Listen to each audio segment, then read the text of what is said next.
자, 마켓나우 2부로 계속해서 이어가도록 하겠습니다. 자, 오늘은 또 양시장이 반등을 하고 있습니다. 어제 큰 하락이 있었는데 반발 매수가 들어오고 있고 결국에는 시장이 트럼프 대통령 때문에 출렁거립니다. 예, 트럼프 대통령이 시장을 들었다 놨다 하고 있는데 어제는 또 관세에 부과한다는 부담감 때문에 하락을 했는데 오늘은 새벽에 또 트럼프 대통령이 캐나다와 멕시코의 관세를 한 달 유예해주겠다, 뭐 이런 이야기를 했습니다. 이러니까 시장이 조금 안도하는 모습이고, 이러니까 뭐 캐나다든 멕시코든 결국에 트럼프 대통령에게 다 두 손 드네요. 이런 모습이 계속 나타날 것으로 보입니다. 한 달 후에 또 어떤 이야기가 나올지는 살펴봐야 되겠지만 트럼프 대통령이 원래 이런 사람입니다. 트럼프 1기 때도 이런 이야기들 계속 나왔었거든요. 그러니까 우리가 너무 두려워한다거나 긴장하기보다 그때그때 빠르게 대응하는 게 훨씬 더 중요한 것 같습니다. 트럼프는 원래 이런 사람이다라는 걸 알고 말이죠. 네, 증시 변동성 언제든지 가져다 줄 수 있으니까 대비를 좀 해보는 네, 그런 전략이 필요하지 않을까 이런 생각을 해보게 되고요. 오늘 시장은 그 삼성전자가 4% 반등을 하잖아요. 강하게 오르고 10년 있습니다. 만에 사법 리스크 족쇄를 풀었다라는 이슈 때문에 그래서 증시도 2,500선을 코스피가 회복을 했습니다. 이 밖에도 샘 올트먼 그 오픈 AI CEO가 방한하면서 국내 주요 IT 기업과 회동을 한다라는 이슈 때문에 관련주가 상승하는 흐름인데 이런 호재들을 잘 받아들였으려 하는 오늘 시장이 아닐까 싶습니다. 네, 자 오늘 뭐 반등이 나오고 있습니다. 이런 흐름이 계속 좀 이어져야 하는데 일단은 오늘 시장을 분석해 보면서 대응해야 되겠죠. 오늘 시장을 움직이는 이슈와 업종, 종목들을 자세하게 확인해 보도록 하겠습니다. 자, 오늘도 이슈 브리핑 함께 싱크풀을 통해서 보겠습니다. 시장의 분위기 오늘은 어제와는 사뭇 다른 모습이 나타나고 있습니다. 양자 컴퓨터, 전선, 반도체, 우주항공 이런 업종들이 대부분 반등세를 나타내고 있는데요. 어제 대부분의 업종이 하락했다면 오늘은 대부분의 업종이 반등을 하고 있습니다. 어제 이 미국과 중국의 혹은 또 무역 관세 관련된 수혜를 볼 수 있는 업종 테마로 나왔던 것이 히토류였잖아요. 히토류가 어제 많이 올랐으니까 오늘은 차익 실현 매물 때문에 빠지고 있고 어제 또 대왕거래 프로젝트 관련해서 가스나 석유 시초 관련된 이야기들이 나왔는데 어제 올랐기 때문에 오늘 역시 차익 실현이 나오고 있습니다. 그 외에 어제 떨어졌던 것들은 일제히 반등을 하고 있습니다. 어제의 낙폭을 전부 다 만회할 수는 없는 상황이지만 일단은 어제의 하락을 좀 극복하고 전부 다 상승세를 나타내고 있는 모습입니다. 우리나라의 업종의 대표 주자라고 할 수 있는 반도체와 2차 전지가 함께 올라가고 있고요. 제약바이오도 오늘 좋습니다. 뭐 알테오젠이나 유한양행도 좋은 소식들이 계속 이어지니까 제약바이오까지 함께 올라가면서 지수를 끌어올리고 있는 상황입니다. 이외에도 트럼프의 수혜주라고 할 수 있는 업종 섹터들, 전선 전력설비, AI 소프트웨어, 우주항공, 보안, 뭐 자율주행 이런 업종들이 대부분 상승하고 있습니다. 로봇 최근에 좋죠. 로봇주들도 계속 상승세가 나타나고 있는 것도 좋은 흐름. 조선주도 역시 이 시장이 어려울 때는 잠시 쉬었다가 올라갈 때는 또 함께 올라갑니다. 조선이나 방산주들이 역시 올해 탑픽 업종으로 볼 수 있다는 것을 1월, 2월 계속 내내 확인할 수가 있는 모습이죠.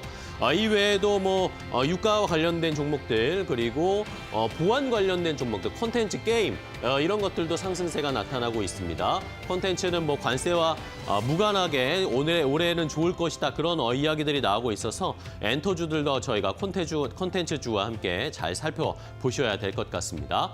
자, 그러면 함께 조금 더 자세하게 첫 번째 이슈를 확인해 보도록 하겠습니다. 어제와는 또 바로 반전되는 모습입니다. 트럼프 대통령이 캐나다와 멕시코에 25%의 관세를 부과할 것이다. 2월 4일부로, 미국 시간으로 2월 4일부로 관세를 부과할 것이다라고 이야기를 했었는데 또 직전에 타결이라고 하면 좀 그렇고요. 한 달 유예해주겠다, 한 달 봐주겠다. 이렇게 트럼프 대통령이 선언을 하고 결정을 내렸습니다. 어제도 이 이슈 브리핑을 통해서 말씀을 드렸는데 이 24시간 내에 뭔가 이야기가 나올 수 있다. 그런 말씀을 드렸는데 그게 그대로 실현이 되는 모습이네요. 이러면서 트럼프 대통령은 결국에는 이 관세 카드를 협상의 카드로 사용한다는 것을 다시 한번 확인할 수가 있었습니다. 관세를 진짜 때리는 것이 중요한 것이 아니라 이것을 통해서 원하는 것을 얻어내기 위한 작전이다라는 게 이번에 캐나다, 멕시코와 관련된 상황에서도 그대로 증명이 됐죠. 이런 것을 따라서 우리도 대응을 잘 해야 할 것 같습니다. 자, 이러면서 일단은 멕시코가 트럼프 대통령에게 두 손을 들었습니다. 멕시코는 국경 관리에 협조하겠다라고 선언을 했고 캐나다도 역시 펜타닐 자르를 임명하겠다라는 이야기를 했습니다. 마약 단속 방안을 제시하고 국경 관리에 협조를 하겠다라는 그 카드를 멕시코와 캐나다가 내놓으니까 트럼프 대통령이 그러면 한 달 유예해 줄게 라는 식으로 협상을 이어가는 모습입니다. 자, 이러면서 시장에서는 과연 이 관세와 관련해서 이번엔 중국은 어떻게 할 것인가? 이게 가장 관심사겠죠. 트럼프 대통령과 시진핑 국가 주석이 24시간 내에 전화 통화할 수 있다. 여기에서 또 어떤 협상 카드가 나올지 시장에서는 관심을 가지는 모습입니다. 이러면서 백악관 측에서 이런 이야기를 했는데 만약에 뭐 트럼프가 또 으름장을 내놓고 있습니다. 24시간 내에 통화는 할 건데 만약에 여기에서 뭔가 협상하거나 중국이 뭔가 내놓는 카드가 없으면 관세 계속해서 인상할 것이다. 이런 식으로 이야기가 나오고 있는데 중국은 과연 어떤 대응책을 내놓고 미국에게 협상이 될 수 있는 카드를 내놓을지 이런 것들도 관심이 가는 모습입니다. 자, 이러면서 여러 가지 이야기들 캐나다나 멕시코의 모습을 따라서 다른 나라들도 미국과의 이 관세 협상을 어떻게 이어질지 우리나라는 또 어떻게 대응하게 될지도 잘 살펴보시면서 시장을 살펴보셔야 되겠습니다. 자, 그렇다면은 관세 협상과 관련해서 우리나라의 대형주들의 움직임 한번 체크를 해보도록 하겠습니다. 어제와 사뭇 다른 그런 종목의 분위기가 연출이 되고 있는 상황입니다. 뭐 삼성전자와 LG전자 같은 경우에 멕시코 공장에 생산 공장이 있는 상황이잖아요. 가전 쪽으로. 그래서 미국 현지 공장으로 이전하는 방안도 검토 중이다라고 말씀드린 바가 어제 있었습니다. 어찌됐건 분위기가 좀 일부 반전되면서 한 달 유예긴 하지만 삼성전자는 오늘 4.7% 강세 힘으로 53,400원으로 반등하고 있는 상황이고 LG전자 역시 1.5% 반등을 하면서 79,500원을 쓰고 있는 모습입니다. 중국의 디램과 낸드 관련 공장이 있는 SK 하이닉스도 오늘 1.2% 반등하면서 193,200원. 하지만 20만 원 선은 아직 도달하지 못했다라는 점 말씀드리고요. 기아가 어제 상당 부분 영향이 좀 있었습니다. 작년만 하더라도 그 공장에 한 26만 대, 멕시코 공장 말씀드리는 건데요. 그쪽으로 만들어졌습니다. 그리고 이 중에서 미국 수출이 한 62% 정도 됩니다. 삼성증권에서 이런 얘기를 했습니다. 이게 관세가 한 25% 부과가 되면은 영업이익이 1조 정도 날아갈 것이다 라는 우려 섞인 흐름들이 있었는데 어찌됐건 그런 부분에서 3%대 오늘 반등세 나타나준다는 거 98,900원 선을 쓰고 있다는 점 말씀드리고요. 이 포스코홀딩스도 관련주인데 오늘 떨어지는 흐름들은 아마 실적 영향이 아닐까 싶습니다. 3거래 연속 떨어지고 있고 4분기 좀 부진한 성적을 기록을 했는데 그래도 현대자증권에서는 바이 매수 리포트를 냈더라고요. 그동안 업황 부진에 대한 우려가 주가에 선반영되어 있다라는 흐름으로 앞으로 실적 개선이 관건이 될 거지만 바이 매수 리포트는 낼만하다라는 의견을 전했습니다. 현재 242,500원 선 보이고 있다는 점 참고해 보시면 될 것 같습니다. 두 번째 테마 넘어가 보도록 하겠습니다. 자, 두 번째는 오랜만에 양자 컴퓨터 관련된 종목들 좀 살펴보겠습니다. 오늘 시장에서 양자 컴퓨터 관련된 종목들이 상승세를 나타내고 있고 미국 시장에서도 아이온큐나 리게트 컴퓨팅 같은 종목들이 오랜만에 반등세를 나타냈거든요. 그런데 왜 올랐냐? 바로 이 사람의 이야기 때문이었습니다. 마이크로소프트의 창업자였던 빌 게이츠가 양자 컴퓨터가 3에서 5년 내에 실용 가능성이 있다. 그런 것들을 자기가 확인했다라는 이야기를 했습니다. 자, 빌 게이츠가 이 야후 파이낸스의 팟캐스트에 출연을 해가지고 인터뷰를 했는데 여기에서 양자 컴퓨터 관련된 이야기를 했습니다. 이제 앞으로 3에서 5년 내에 양자 컴퓨터가 상용화될 수 있을 것으로 보인다라고 언급을 했고 그러면서 젠슨 왕의 이야기를 약간 비꼬면서 비판했거든요. 그가 틀렸을 가능성이 있다. 과거 작년이었죠. 이 젠슨 황 CEO가 이 양자 컴퓨터는 앞으로 굉장히 오랜 시간이 걸릴 것이다. 상용화되는데 한참 남았다. 이런 이야기를 했을 때 그때 양자 컴퓨터 관련 종목들이 다 무너졌었잖아요. 그런데 그 이야기를 약간 반박하면서 3에서 5년 내에는 실현 가능성이 있다라고 빌 게이츠가 이야기를 하니까 이번에는 빌 게이츠에 열광하면서 양자 컴퓨터 관련 종목들이 상승세를 나타내고 있는 상황입니다. 자, 이러면서 뭐 본인의 고향 친정 같은 회사인데 마이크로소프트가 양자 컴퓨터에서 지금 앞서 나가고 있다. 이런 이야기도 했습니다. 가장 강력한 양자 기계를 마이크로소프트가 가지고 있는 상황이고 이러면서 이것과 관련해서 올해 말 출시될 예정이 있다라는 그런 이야기도 했습니다. 본인이 창업했던 마이크로소프트에도 힘을 실어주면서 또 양자 컴퓨터 관련해서도 젠슨 황을 약간 견제하는 듯한 이런 이야기를 하면서 양자 컴퓨터 관련 종목들이 다시 주목을 받고 있는데요. 우리 시장에서는 양자 컴퓨터 관련된 종목들 얼마나 상승하고 있을까요? 함께 확인을 해보시죠. 네, 엑스게이트가 상한가를 갑니다. 양자 관련해서 통신 기술을 활용한 보안 제품을 개발하는 곳으로 잘 알려져 있는데요. 오늘 상한가 가면서 아직 풀리지 않았습니다. 9,490원을 기록하고 있는 상황입니다. 그리고 영상을 전송할 때 실시간으로 암호화해서 보내는 기술을 개발한 곳이죠. KCS는 21% 급등세, 현재 12,270원 보여주고 있고요. 양자 관련해서 광통신 기업으로 잘 알려져 있는 한국첨단소재도 오늘 17% 넘는 급등세 유지하면서 7,070원에서 80원 그쪽에서 움직이고 있습니다. 코이버 역시 보안 솔루션 쪽 기업이거든요.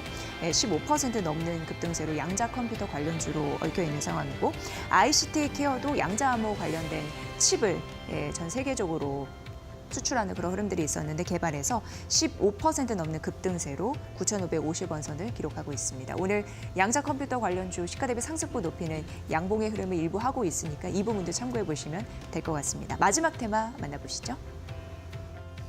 자, 마지막으로는 반가운 인물을 한 명 소개해드리겠습니다. 샘 올트먼 오픈 AI CEO가 어젯밤에 우리나라에 도착했습니다. 김포공항으로 입국을 했는데 전용기를 타고 왔대요. 전용기를 타고 김포공항으로 왔는데 여기에서 기자들이 여기에 대기하다가 샘 올트먼에게 인터뷰를 좀 시도했던 것 같습니다. 그런 사진인데 우리나라 방문해서 어떠냐, 기분이 어떠냐, 무슨 목적 때문에 왔냐 이런 식으로 뭐 질문을 많이 했는데 뭐 구체적인 답은 해주진 않았고요. 그냥 so exciting이다, 신난다라는 그런 이야기를 하면서 차를 타고 숙소로 이동했다라는 소식이었습니다.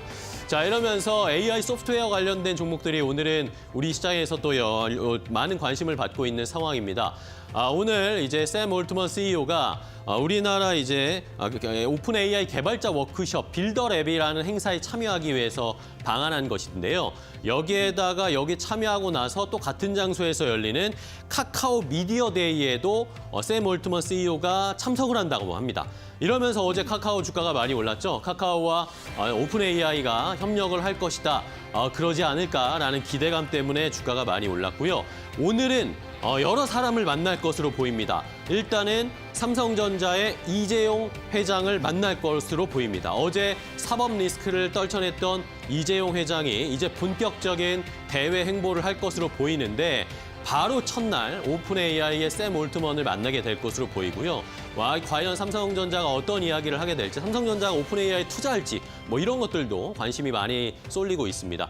이외에도 SK 최태원 회장도 만날 것으로 보이고 카카오의 정신화 대표 그리고 크래프톤의 김창한 대표도 만날 것이다. 이러면서 관련된 이슈가 있는 종목들, 엮이는 종목들이 주가가 많이 올라가고 있습니다. 여기에다가 샘 올트먼 CEO뿐만 아니라 간밤에 미국 증시에서 팔란티어의 주가가 시간의 거래에서 20% 가까이 급등했습니다. 실적을 발표했는데 실적이 워낙 좋았습니다. 여기에다가 뭐 AI 소프트웨어의 대장주라고 할 수 있잖아요.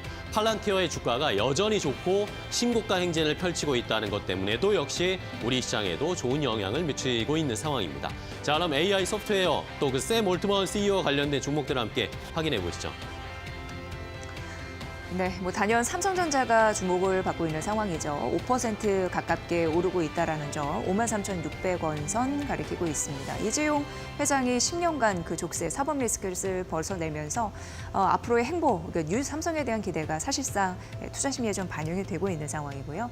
워낙 이제 메모리 반도체, 스마트폰 주력이었는데 이거 잘 안 되고 있고, 그리고 신사업으로 불렸던 파운드리 존폐 위기에 있고, 앞으로 AI나 휴머노이드 로봇 쪽으로 어떻게 강화할지, M&A는 가속화될지 그런 흐름들을 눈여겨보는 와중에서 오늘 샘 올트먼 오픈 AI CEO를 만난다고 하니까 그 협업 관계에 관심이 좀 모아지고 있다라고 보시면 될 것 같고요. 앞서서 말씀드린 대로 최태원 회장과의 또 만남, SK 하이닉스 이쪽으로 보면 한 1.68% 오늘 상승세 보여주고 있는 그런 모습입니다. 김창한 크래프톤 대표와도 워낙 또 인연이 깊다고 하죠. 어떤 흐름들이 나오게 될지 장중에 5% 넘는 급등세를 보이기도 했습니다만 현재는 36만 4천 원 선 상승폭 일부 줄인 흐름들 나타내고 있고요.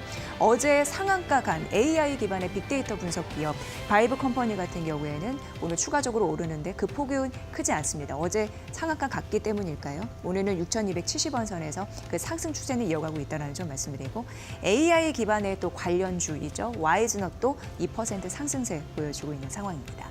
앞으로의 큰 이슈들이 있을지 주목해서 보시면 도움이 되실 것 같습니다. 자, 시장 오늘은 반등을 나타내고 있네요. 이런 상황에서 또 저희가 어떻게 투자를 이어가야 할지 개별 종목별로 투자 전략이 또 필요한 시간입니다. 이데일리온 파트너들과 함께 더 자세하게 알아보겠습니다.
네, 이데일리온 라이브 시간으로 이어가 보겠습니다. 오늘도 이데일리온 라이브 시간에는요, 여러분들과 실시간으로 소통하면서 시장에 대한 궁금증과 해답을 모색하는 시간으로 이어나가 보겠습니다. 이데일리온 파트너와 함께 이 시간 꾸려나가 볼 텐데요. 오늘은 이용철 파트너 함께합니다. 안녕하십니까? 네, 반갑습니다. 네, 반갑습니다. 먼저 시장에 대한 이야기를 해봐야 될 것 같습니다. 사실 어제 시장만 놓고 본다면 많은 분들께서 와 진짜 트럼프발 관세 이슈가 시장에 정말 큰 충격을 주는구나라는 우려와 걱정 많이 하셨을 것 같은데 간밤 미증시가 그래도 흔들렸어요. 그런데 우리 시장은 오늘 그래도 좀 버텨주는 모습이거든요. 그렇죠. 미증시 그리고 국내 증시 이슈와 함께 현상을 어떻게 바라보시는지 궁금합니다. 네, 미국 증시 같은 경우에는 전거래일 국내 증시의 하락폭에 대해서 어느 정도 선방했기 때문에 국내 증시 마찬가지로 오늘 강한 상승세가 이어질 수 있었던 흐름인데요. 그 배경에는 캐나다와 멕시코의 관세 유예로 인해서 어느 정도 이제는 좀 한숨을 좀 이제 안도감을 내실 수 있는 상황이라고 보시면 되는데요. 중요한 건 이게 2018년도에 트럼프 대통령의 일기 정부에서 거의 흐름과 동일한 흐름이라고 볼 수가 있습니다. 과거에도 관세 부과로 인해서 이제 인플레와 소비 위축으로 글로벌 경제에 어느 정도 영향이 계속해서 끼쳐가는 상황이었는데요. 그럴 때마다 이제 트럼프 대통령의 완화 보도가 나오면서 이제 시장은 안도하는 흐름이 이어졌었는데 이게 앞서서 말씀을 드렸듯이 2018년도와 현재가 거의 동일한 비슷한 흐름이 이어지면서 국내 증시 마찬가지로 이런 안도감에 의해서 강한 반등세, 전일의 하락을 거의 대부분 다 만회하는 흐름이 이어졌습니다. 중요한 건 이번에 ISM 제조업 지수 마찬가지로 좀 시장의 우호적인 결과치로 반영이 됐고요. 그러면 앞으로의 흐름이 굉장히 중요할 텐데 이 앞으로의 흐름, EU의 관세를 부과하기 전까지는 어느 정도는 시장에 영향은 좀 제한적일 수가 있고요. 이번 주에 좀 더 중요한 매크로 지표가 하나가 있습니다. 바로 ISM 서비스업 PMI 지표인데요. 이 지표가 중요한 이유 중에 하나가 미국 경제는 70%가 서비스업으로 구성되어 있기 때문에 이 ISM 서비스업 PMI 지수가 그만큼 중요하다라고 볼 수가 있습니다. 자, 그러면 차트 보면서 국내 증시의 방향성에 대해서 한번 더 짚고 넘어가도록 할 텐데요. 코스피 업종 지수입니다. 자, 제가 여러분들께 어제 1시 반 1313 챌린지를 통해서 시장을 제가 분석을 해드렸을 때 중요 지지 라인대를 말씀을 드렸습니다. 바로 2437 라인대입니다. 이 라인대가 이 라인대를 여러분들께 앞서서도 체크를 해드렸던 라인대입니다. 제가 지우지 않았으면 그대로 놔뒀었는데 이 라인대가 중요했던 이유 중에 하나가 8월 5일, 2024년도 8월 5일에 종가입니다. 이 종가 부근에서 코스피 지수가 10% 넘게 하락했던 날에 종가죠. 이 종가에서 중요 지지 라인대를 형성을 했고, 자, 어제 전거래일 코스피가 무려 3%가 넘어가는 하락세가 이어졌음에도 불구하고 이 중요 지지 라인대인 2437 라인대를 강력하게 지지받는 선에서 조정을 마무리를 했죠. 따라서 이 중요 지지 라인대 지지 이후에 오늘 2%대가 넘어가는 강한 상승세가 이어지기 때문에 앞으로의 국내 증시, 그동안 2024년도와 2024년도에는 국내 증시와 미국 증시가 어느 정도 디커플링이 되어 있던 상황이지만 이제는 2025년도부터는 키 맞추기를 이어갈 가능성이 굉장히 높습니다. 따라서 글로벌 증시보다는 글로벌 증시가 하락했을 때 좀 덜 하락하는 흐름이 이어질 가능성이 높고요. 상승했을 때는 좀 더 강한 상승세를 기대해 보면서 이제는 글로벌 증시와의 키 맞추기 이후에 추가적인 상승세. 그러면 앞으로의 관세가 계속해서 부과 얘기가 나올 때마다 시장의 변동성은 어느 정도 줄 수가 있지만 방향성 자체는 상방으로 이어질 가능성이 굉장히 높기 때문에 여러분들께서 이런 관세 이슈에 대한 기회를 잡아서 시장이 조정받을 때마다 공략해 나가면서 일정 부분 상승 시에는 차익 실현 이후에 변동성 매매를 통해서 이렇게 꾸준하게 트레이딩 관점을 통해서 매매를 해 나가신다면 이러한 변동성이 큰 장세에서도 수익권대 충분히 쌓아 나가실 수가 있을 것으로 판단되기 때문에 이러한 흐름들 잘 체크해서 대응해 나가시길 바라겠습니다. 네, 알겠습니다. 트럼프의 관세 정책뿐만 아니라 트럼프 미국 대통령의 발언이 나올 때마다 글로벌 증시 전반적으로 변동성은 확대될 것이다라고 이야기를 해주셨습니다. 그 변동성을 잘 이용해서 우리가 또 수익을 잘 낼 수 있는 게 무엇보다 중요할 것 같고요. 그렇다면 오늘 또 급등하는 이 시장 속에서 우리가 바라봐야 될 섹터 이슈는 어떤 게 있는지 확인을 해보겠습니다. 사실 뭐 급등이라 말하기도 그런 게요. 어제 하락했던 분 만회라고 해야 될 것 같습니다. 그렇다면 어떤 이슈 오늘 좀 들고 나오셨어요? 가장 먼저 보셔야 될 업종 같은 경우에는 바로 조선이라고 볼 수가 있겠습니다. 네. 조선은 이 앞서서 시장이 조정받을 때에도 이 조선 업종들은 굉장히 강력한 반등한 흐름들을 보여줬었는데요. 선방하는 흐름들이 이어질 수 있었던 이유 중에 하나가 바로 국내뿐만 아니라 미국의 정책에 대한 수혜를 받을 수 있는 상황입니다. 특히 이 최근에 차기 구축함 KDDX 완제품에 대한 방산 업체로 하나오션과 HD 현대중공업을 지정이 되면서 국내 증시가 조정을 받을 때에도 이 조선 업종들은 굉장히 선방하는 흐름이 이어졌었죠. 뿐만 아니라 트럼프 대통령의 동맹국을 특히 이제 미국 군함 건조를 위해서 동맹국을 적극적으로 활용하겠다라는 강한 스탠스를 보이면서 이 조선 업종들 특히 미국 군함 상선을 건조할 수 있는 능력을 가진 나라가 일본과 국내 이제 한국밖에 없습니다. 특히 한국은 세계 최고의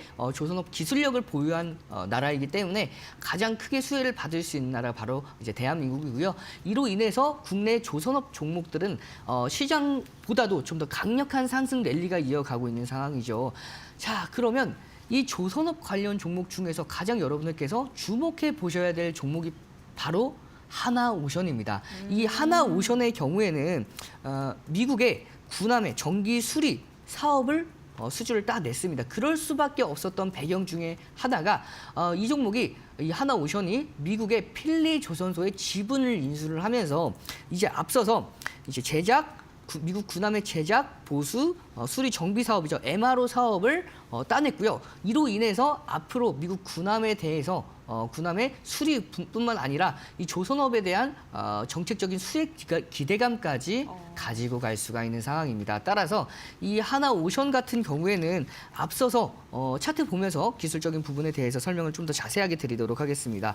자, 보시면 이 하나오션이 시장 대비해서 정말 강력한 상승 흐름이 이어진 건 여러분들께서 차트 주가만 보셔도 아실 겁니다. 이렇게 1차 상승 추세에 이어서 2차 상승 추세까지 강하게 이어지고 있는 상황이죠. 그것도 2024년도 말부터 기준만 잡아도 그렇게 되는데, 자, 최근에 이 강력한 상승 랠리가 다소 꺾인 흐름이 살짝 나왔습니다. 언제부터 나왔냐면 2025년도 1월 24일 날 장중 10%가 넘어가는 강한 상승세에 이어서 상승 탄력은 다소 둔화가 됐지만 그럼에도 불구하고 추세는 여전히 상방으로 유지가 되고 있기 때문에 이 종목 같은 경우에는 조금 더 조정을 줄 때마다 강력하게 모아갈 수 있는 종목이라고 볼 수가 있고요. 제가 좀 기준을 잡아드리면 이 종목이 눌린다 하더라도 크게 눌리진 않을 가능성이 매우 높습니다. 따라서 이 종목이 54,500원 라인대에서 한번 조정을 받아줄 때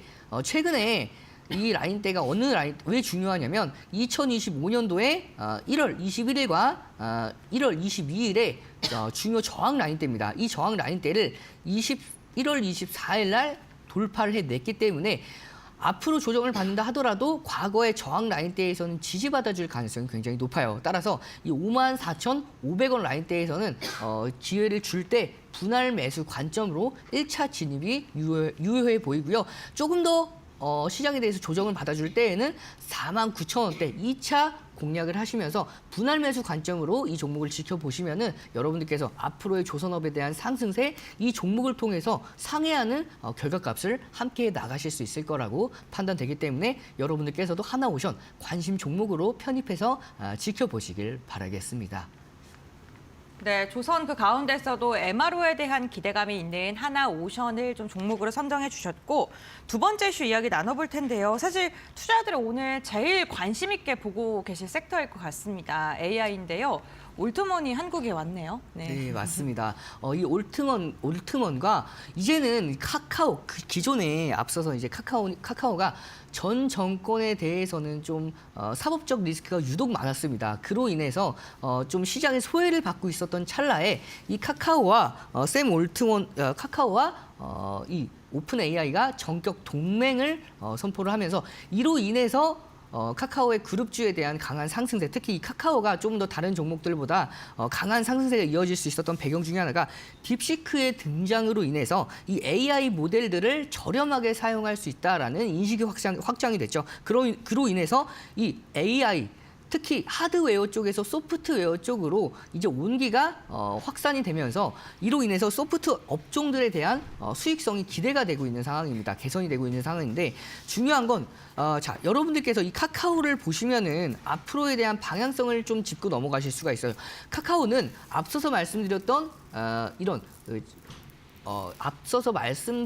이런 이슈뿐만 아니라 사법적 전 정권의 아직은 정권이 바뀌진 않았지만 과거의 정권에 따른 이제 사법적 리스크가 굉장히 컸었던 상황인데 이 정권 교체의 기대감을 가장 크게 받을 수 있는 종목이 바로 이 카카오라고 볼 수가 있습니다. 따라서 이렇게 과거에 2024년도 2월 달부터도 굉장히 큰 폭으로 조정이 이어졌었는데 이 종목 같은 경우에는 좀 더 길게 봤을 때 21년도에 한 17만 원대까지 갔던 종목이 현재 반등했다 하더라도 4만 원대에 위치하고 있을 만큼 굉장히 오랜 기간 동안 가격적인 조정뿐만 아니라 기간적인 조정까지도 이어졌던 상황이다 보니까 이 종목은 단기간의 급등은 좀 더 제한될 수 있지만 추가적인 상승 랠리는 충분히 이어질 수 있는 방향성 자체는 우상향을 이어갈 수 있는 정말 좋은 그 어느 상황 때보다 가장 중요한 상황 때이기 때문에 이 종목 같은 경우에 여러분들께서 조금 더 조정을 받아줬을 때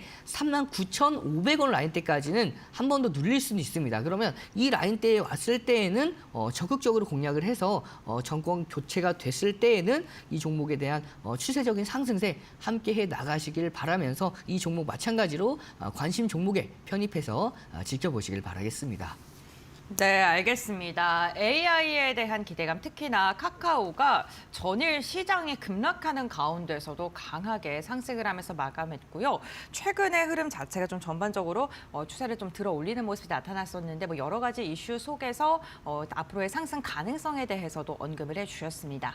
마지막 섹터에 대해서도 이야기를 나눠볼 텐데요. 사법리스크 하니까요.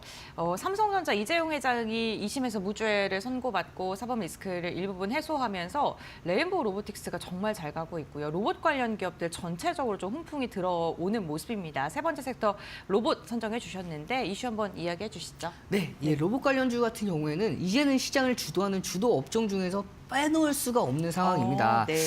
특히 최근에 현대차 그룹이 휴머노이드 로봇을 공장에 투입을 하면서 이제 본격적으로 생산 라인에도 이제 협동 로봇이 추가가 되는 모습이죠. 그로 인해서 이런 협동 로봇들의 앞으로의 업종들의 성장성 기대해 볼 수가 있는 상황입니다.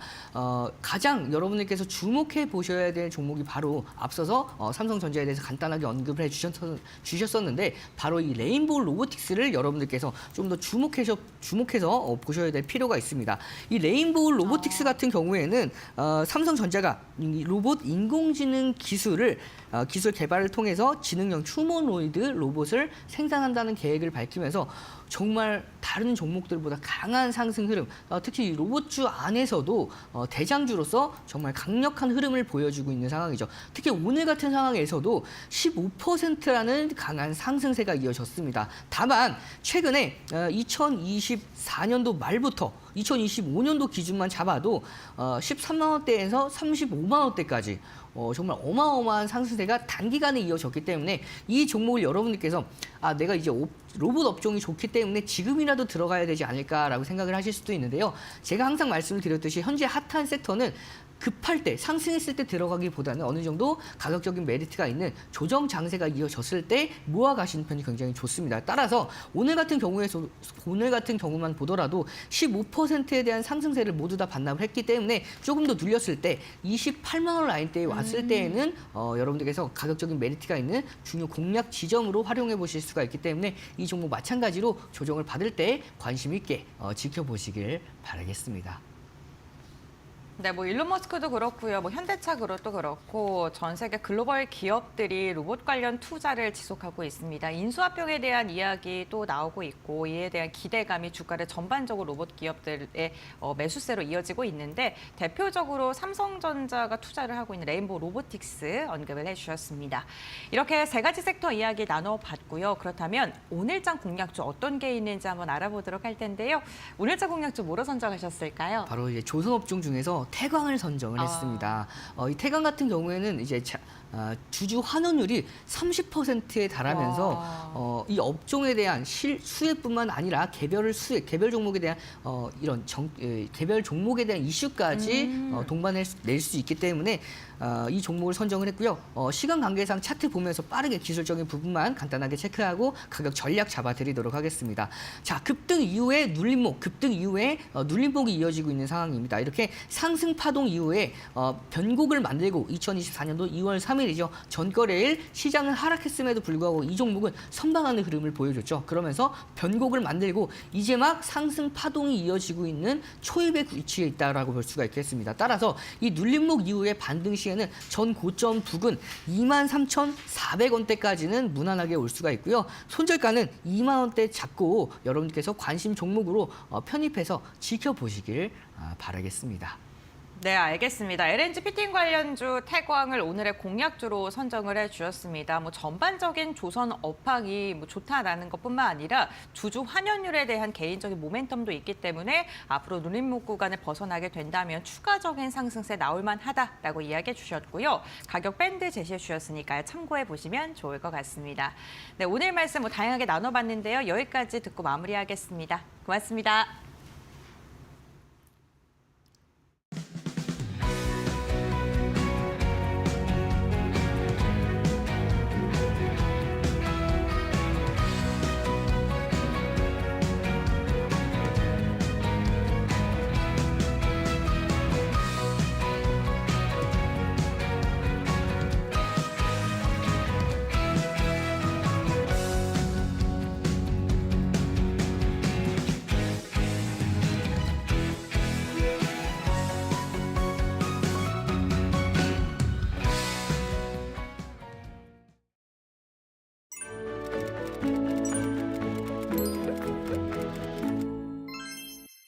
안녕하세요. 오늘은 서울에서 국내 기업 및 스타트업 개발자 100명을 대상으로 비공개 워크숍 빌더랩이 개최되는데요. 오픈AI 내 샘 올트먼 CEO와 고위 관계자들도 동행할 예정이라고 합니다. 특히 시기적으로도 딥시크 충격이 전 세계를 휩쓴 이후 이뤄진 방안이라 더욱 관심이 쏠리고 있습니다. 그래서 준비한 오늘의 경제 상식. AI의 발전 단계에 대해 설명해 드릴게요. 먼저 AI 발전 단계는 크게 세 가지로 나뉘는데요. 좁은 인공지능, 범용 인공지능, 그리고 초지능입니다. 그럼 하나씩 조금 더 자세히 설명해 드릴게요. 먼저 제한적 인공지능입니다. 현재 AI는 좁은 인공지능 단계에 머물러 있습니다. 이 AI는 특정 작업을 아주 잘 수행하지만 범용적인 사고 능력은 없죠. 예를 들어 아이폰의 시리와 같은 스마트폰 음성비서, 유튜브 추천 알고리즘, 자율주행 시스템이 여기에 해당됩니다. 제한적 인공지능에는 문제 해결 능력이 범용적이지 않고 특정 작업만 할 수 있다는 한계가 있죠. 그렇다면 AI가 인간처럼 사고하고 스스로 학습하며 문제를 해결할 수 있다면 어떨까요? 이것이 바로 인공, 일반, 지능, AGI입니다. 범용 인공지능이 개발되면 AI가 단순한 도구를 넘어 다양한 분야에서 인간과 협력할 수 있도록 연구하고 있습니다. 챗 GPT, 알파고 등의 최신 버전이 범용 인공지능으로 이행되는 단계라는 평가를 받는데요. 샘 얼트먼은 올해 안에는 충분히 도달할 수 있다는 자신감을 내비치기도 했습니다.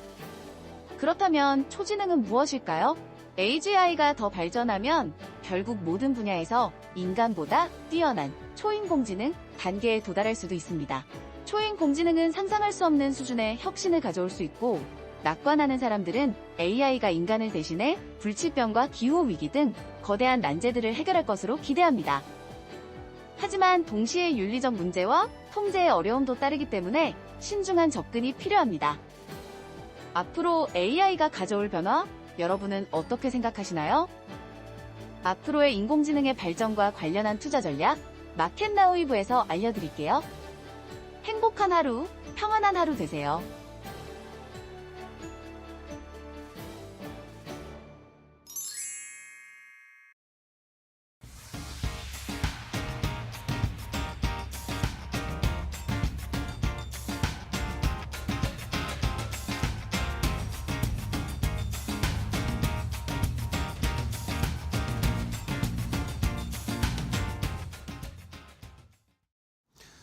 자, 이달리 TV 인사이트로 이어가도록 하겠습니다. 우리 시장은 어제 하락을 만회하기 위해서 열심히 반등을 보여주고 있고, 코스피가 2,500선에 지금 안착을 하기 위해서 2,499포인트까지 올라왔고, 코스닥도 2.8% 반등하면서 723포인트 선까지 왔습니다.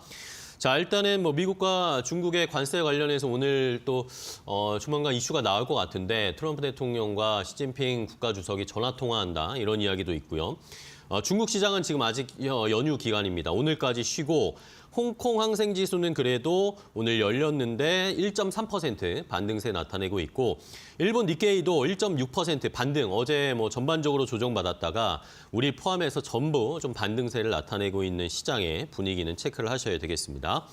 자, 그러면 우리 시장에서 조금 더 깊이 들어가서 투자 포인트 또 시장의 흐름을 알아보겠습니다. 오늘은 이데일리 마케팅 센터의 권소연 센터장과 이야기를 나눠보겠습니다. 안녕하세요, 센터장님. 네, 안녕하세요. 네, 반갑습니다. 네. 새해 복 많이 받으시고. 많이 받으세요. 네. 자, 긴 연휴를 쉬고 돌아왔습니다. 연휴가 지나고 나니까 벌써 2월이 됐어요. 네, 시장이 시간이 네. 빠릅니다.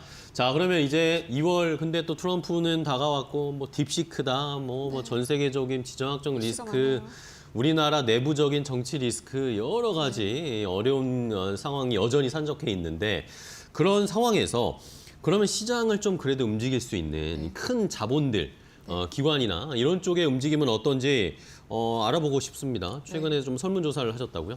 저희가 매년 초에 하는 네. 설문조사긴 한데요. 보통 이제 큰 손이라고 하면 뭐 국민연금, 뭐 사학연금, 그렇죠. 공무원연금 이런 이제 연기금이 또 연기금. 있고 이제 행정공제회라든가 뭐 과학기술인 공제회, 뭐 경찰공제회, 교직원 공제 뭐 이런 공제회가 있어요. 그리고 또 이제 납부한 보험료를 굴려야 되는 보험사들 이런 데도 보통 이제 우리가 큰 손으로 치는데 이런 곳들의 이제 최고 투자 책임자 혹은 이제 투자 전략 실장 이런 분들을 대상으로 이제 설문조사를 하는데 올해는 15곳의 CIO 그리고 투자 전략 실장을 대상으로 설문조사를 해봤거든요. 근데 워낙 이제 대규모 자금을 굴리는 곳들이니까 그쵸. 이런 곳들이 시장을 어떻게 전망하는지 그리고 이제 올해 어떤 자산을 유망하게 보고 있는지 이런 걸 들어보면 아무래도 이제 투자하시는 분들 좀 인사이트를 좀 얻을 수도 있고 이런 기관 투자자들이 자금을 받고 싶어하는 뭐 사모펀드라든가 네, 벤처캐피탈 그쵸. 이런 데들이 있거든요. 이런 데들도 이제 참고할 만한 사항이라서 그런 것들 위주로 이제 설문조사를 해봤습니다. 네, 좋습니다. 자, 뭐 개인 뭐 시장에는 개인도 있고 외국인도 있고 뭐 여러 주체들이 있지만 여러분들 뭐 수급창 열어보시면 그 옆에 쭉쭉 나옵니다. 그렇죠? 보험도 있고 연기금도 있고 공제회도 있고 이런 기관들은 어떤 투자 전략을 세우고 있을지 새해 뭔가 전략을 세웠을 텐데 자, 그러면은 일단은 뭐 국내적으로 봤을 때 아직도 뭐 대통령 탄핵과 관련된 뭔가 명확한 결론이 나지 않은 상황이고 아직도 좀 불안정한 상황인데 이런 상황에서 지금 말씀해 주신 그런 큰 손들은 시장의 분위기 어떻게 보고 있나요?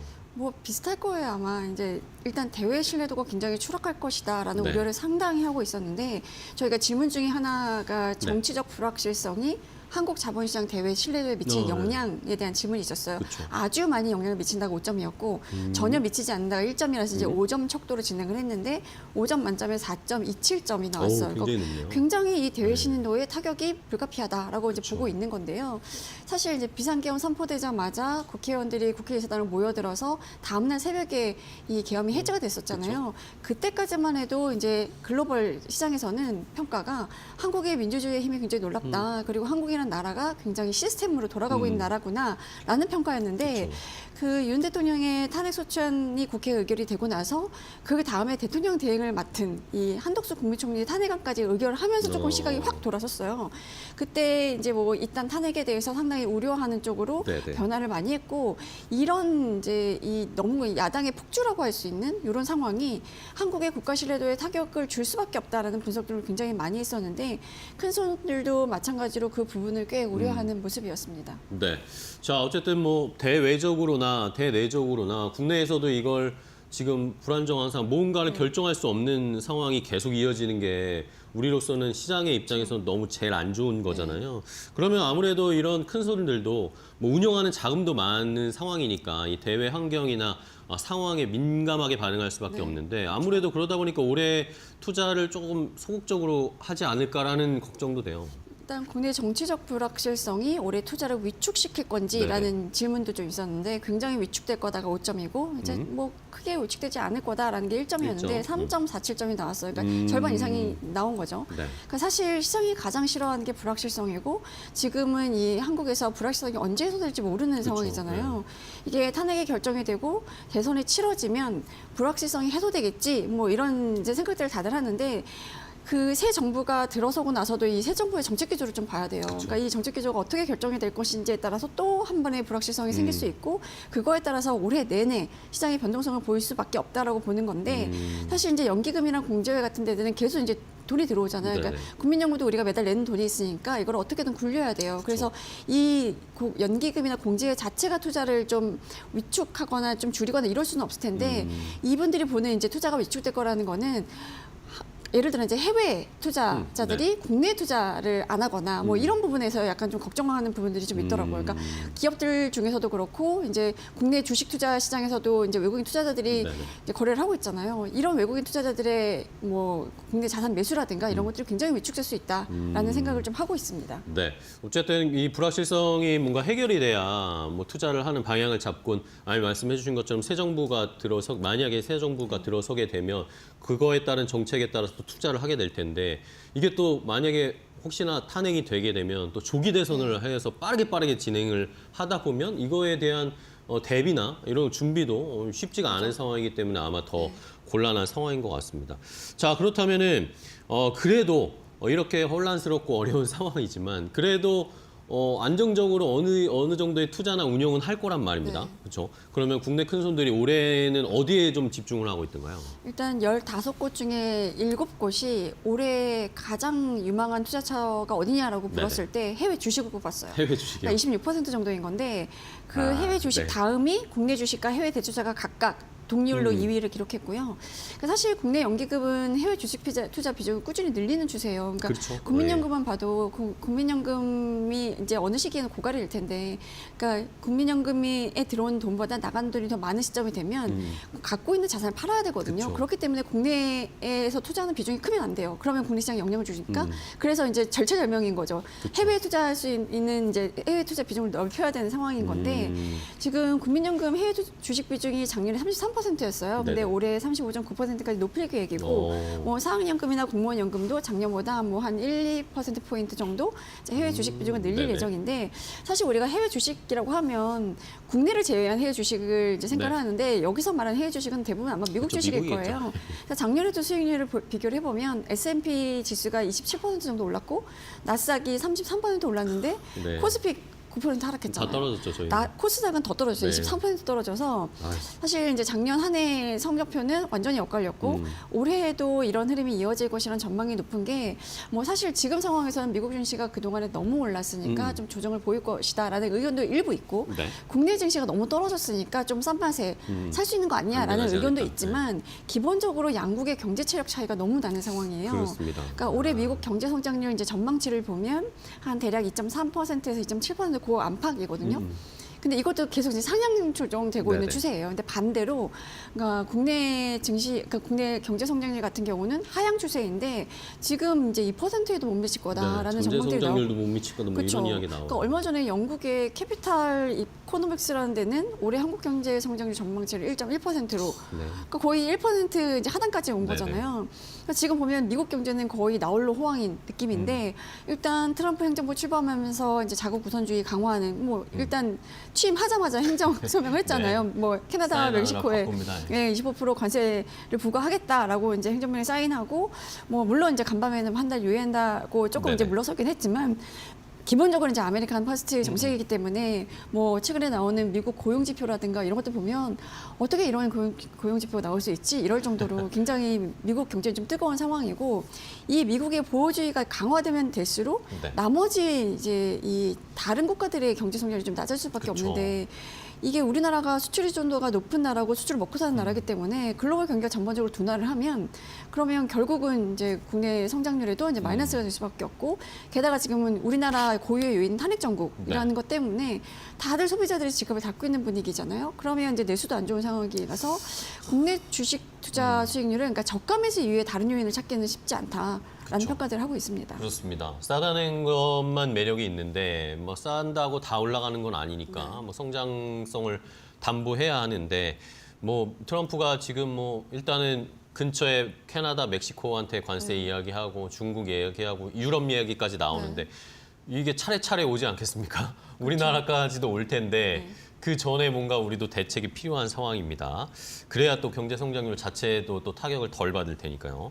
자, 그렇다면은 뭐 어쨌든 뭐 많은 돈 많은 개인 투자자분들도 요즘 뭐 해외 주식, 미국 주식 너무 많이 하시니까 그런 자연스러운 순리인 것 같은데 그럼 두 번째가 이제 국내 주식하고 해외 대체 투자가 거의 비슷하다고 네네. 말씀하셨는데 국내는 뭐 국내 시장은 뭐 살짝 말씀해 주셨고 해외 대체 네. 투자 같은 경우에는 어느 쪽으로 지금 관심이 있대요? 지금 대체 투자 비중도 사실은 이제 연기금 공제가 꾸준히 늘려오긴 네네. 했는데 한국 투자자들의 해외 대체 투자는 사실상 부동산에 좀 몰려 있었어요. 네네. 그 중에서도 오피스 빌딩을 좀 많이 했었는데 과거에 뭐 2017년, 2018년, 2019년 이럴 때 미국을 비롯해서 이제 유럽의 주요 선진국의 네, 맞아요. 도시의 중심가. 네, 빌딩을 사고 그렇죠. 막 그런데 그랬죠. 이제 네. 우리가 보통 이거를 코어 자산이라고 하는데 네. 그런데 오피스 빌딩을 좀 많이 샀거든요. 그러니까 입지가 좋으니까 절대 공시를 날 일이 없고 그 가격도 안 떨어지지 않겠냐. 부동산이라는 건 사실 입지가 거의 대부분이니까.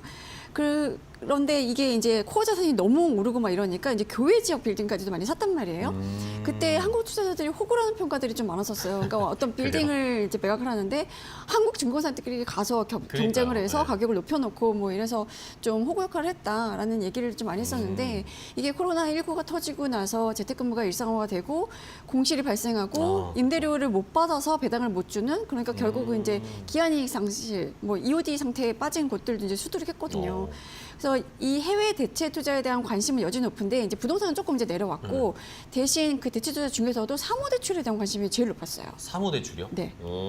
자, 그러면 뭐 저도 기억이 납니다. 예전에 막 증권사들이 뭐 런던에다 빌딩 샀다, 뉴욕에 샀다 네. 그런 뉴스가 한참 많이 나올 때가 있었는데 그럼 부동산에서는 일단 한번 약간 삐끗 실패를 맛본 것이고 네. 사모 대출에 관심이 많다는데 그게 어느 정도 규모예요? 그러니까 뭐 대체 투자 자산 중에 뭐 주목할 분야를 묻는 질문을 저희가 네네. 따로 질문을 넣었었는데 사모 대출이 30.8% 가장 높았고요.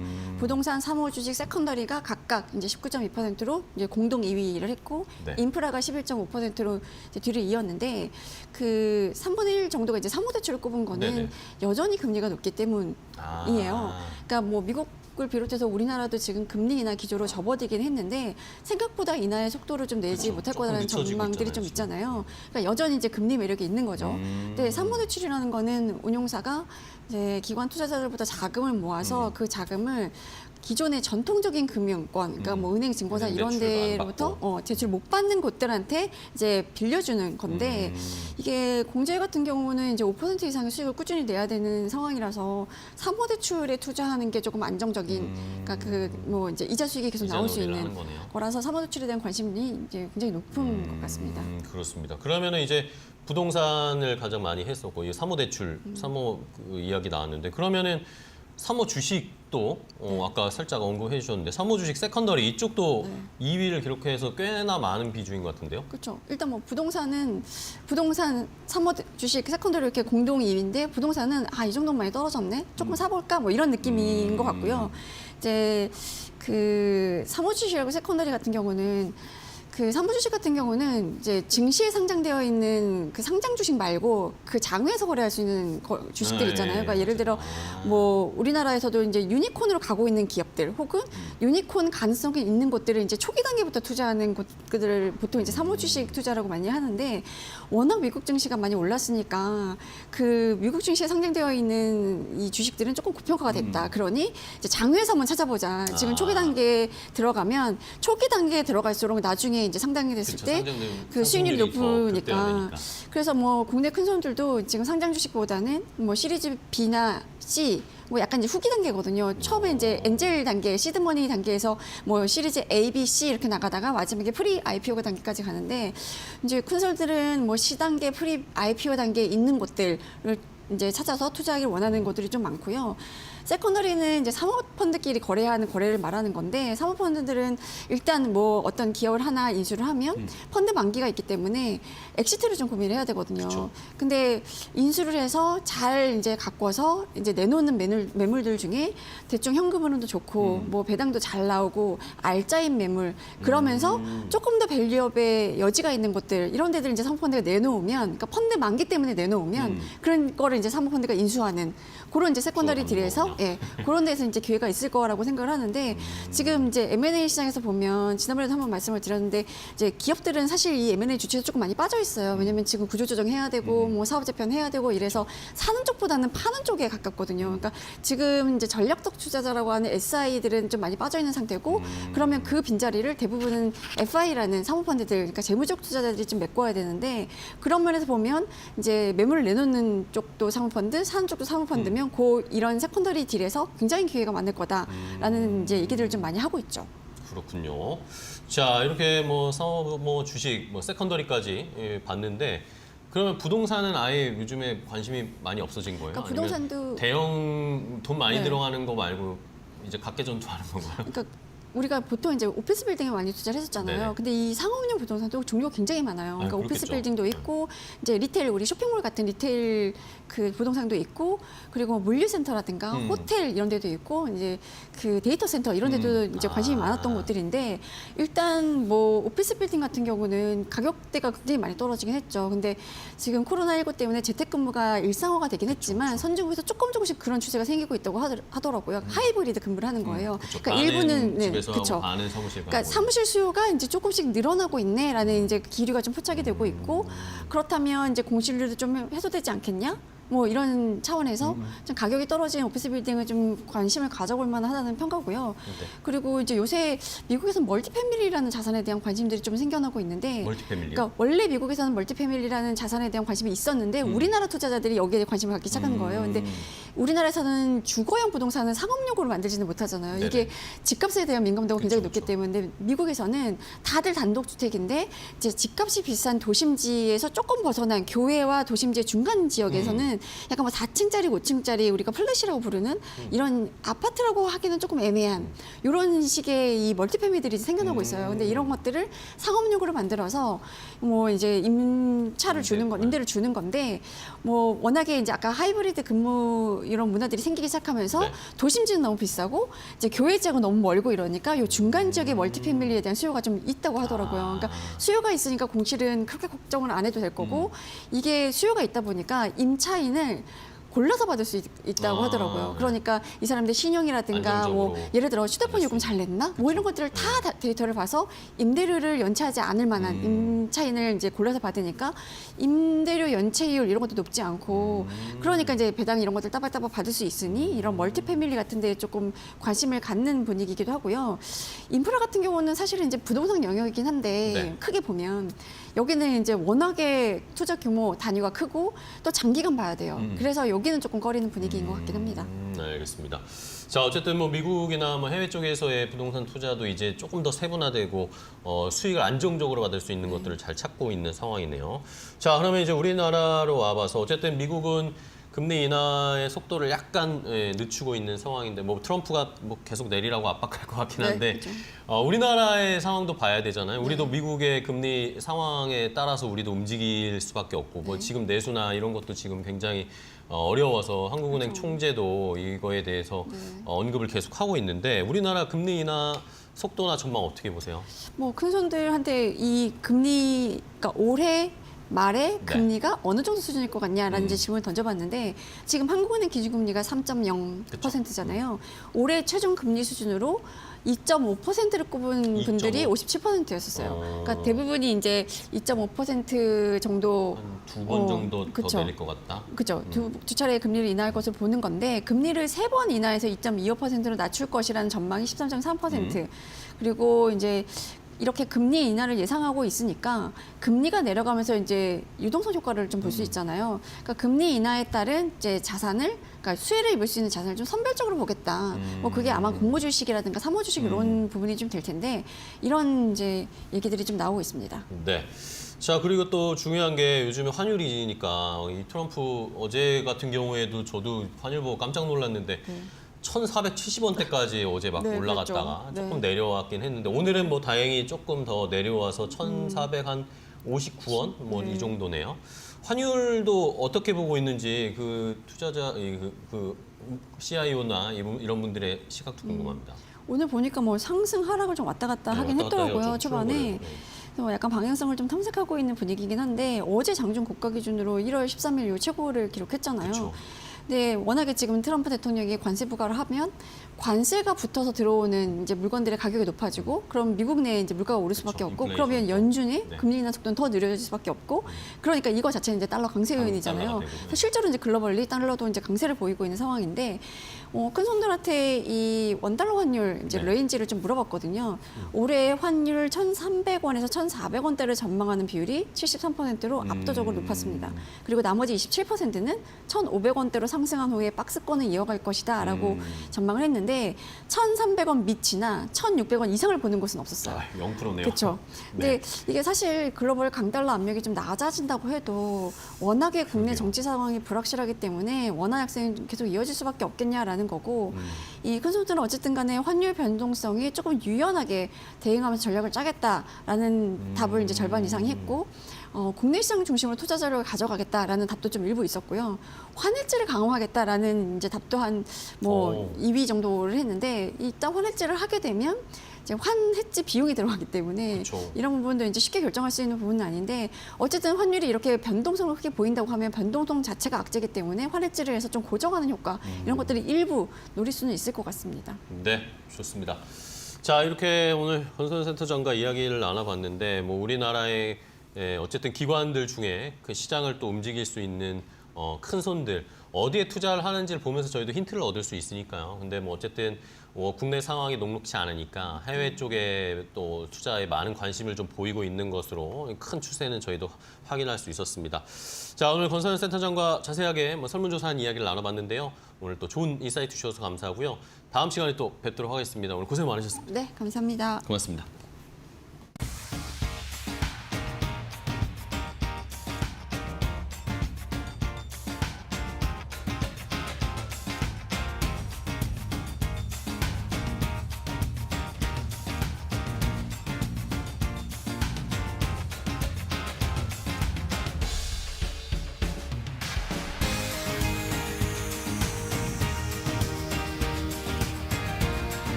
안녕하세요. 메이토크 신일섭입니다. 오늘의 주제는 트럼프 관세 연기, 주가 대반등, 양자암호 액침냉각 관련주 급등세입니다.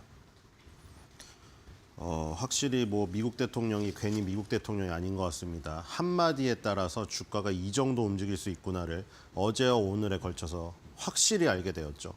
그렇죠? 어저께 관세 부과한다고 하니까 시장 확 흔들렸다가 관세 연기한다고 관세 얘기를 다시 주워 담았더니 급반등하는 이런 모습이 나타나는 걸 보니 왜 파월한테 내가 더 뭐 주식장을 잘 보며 내가 금리 통화 결정위원회 입김을 행사해야 되니 그게 허풍만은 아닌 게 정말 만약에 금리 통화 결정위원회 FOMC에 만약에 트럼프가 이거는 그냥 어차피 일어나지 않는 일이니까요. 극단적으로 얘기했을 때 그 12인의 투표권에 트럼프를 13인의 투표권을 준다.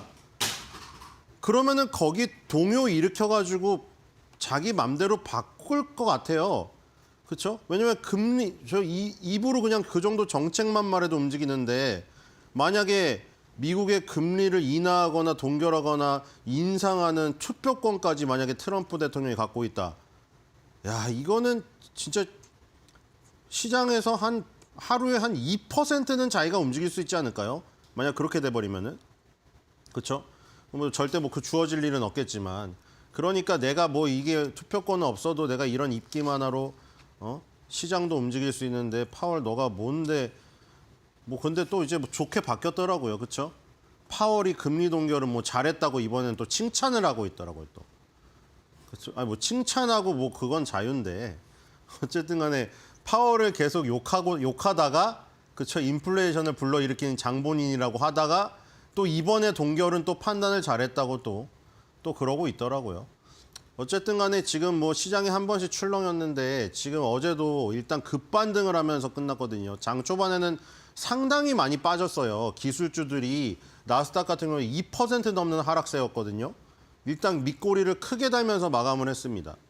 다우랑 S&P 500 짝꿍은 지금 0점대고 나스닥이랑 필라델피아 반도체 짝꿍은 1점대 정도로 끝났는데 아무래도 다우 S&P 500보다는 나스닥 필라델피아 반도체 지수의 하락세가 컸죠. 둘 다 끌어올렸지만 끌어올리는 건 똑같았는데 처음에 빠진 게 나스닥 필라델피아 반도체가 더 많이 빠진 상태에서 끌어올려가지고 뒷심이 아무리 지금 그 똑같이 작용을 했더라도 끝나는 지점이 틀렸습니다. 다우도 지금 보시면 어제 밑꼬리를 이만큼 난 거예요.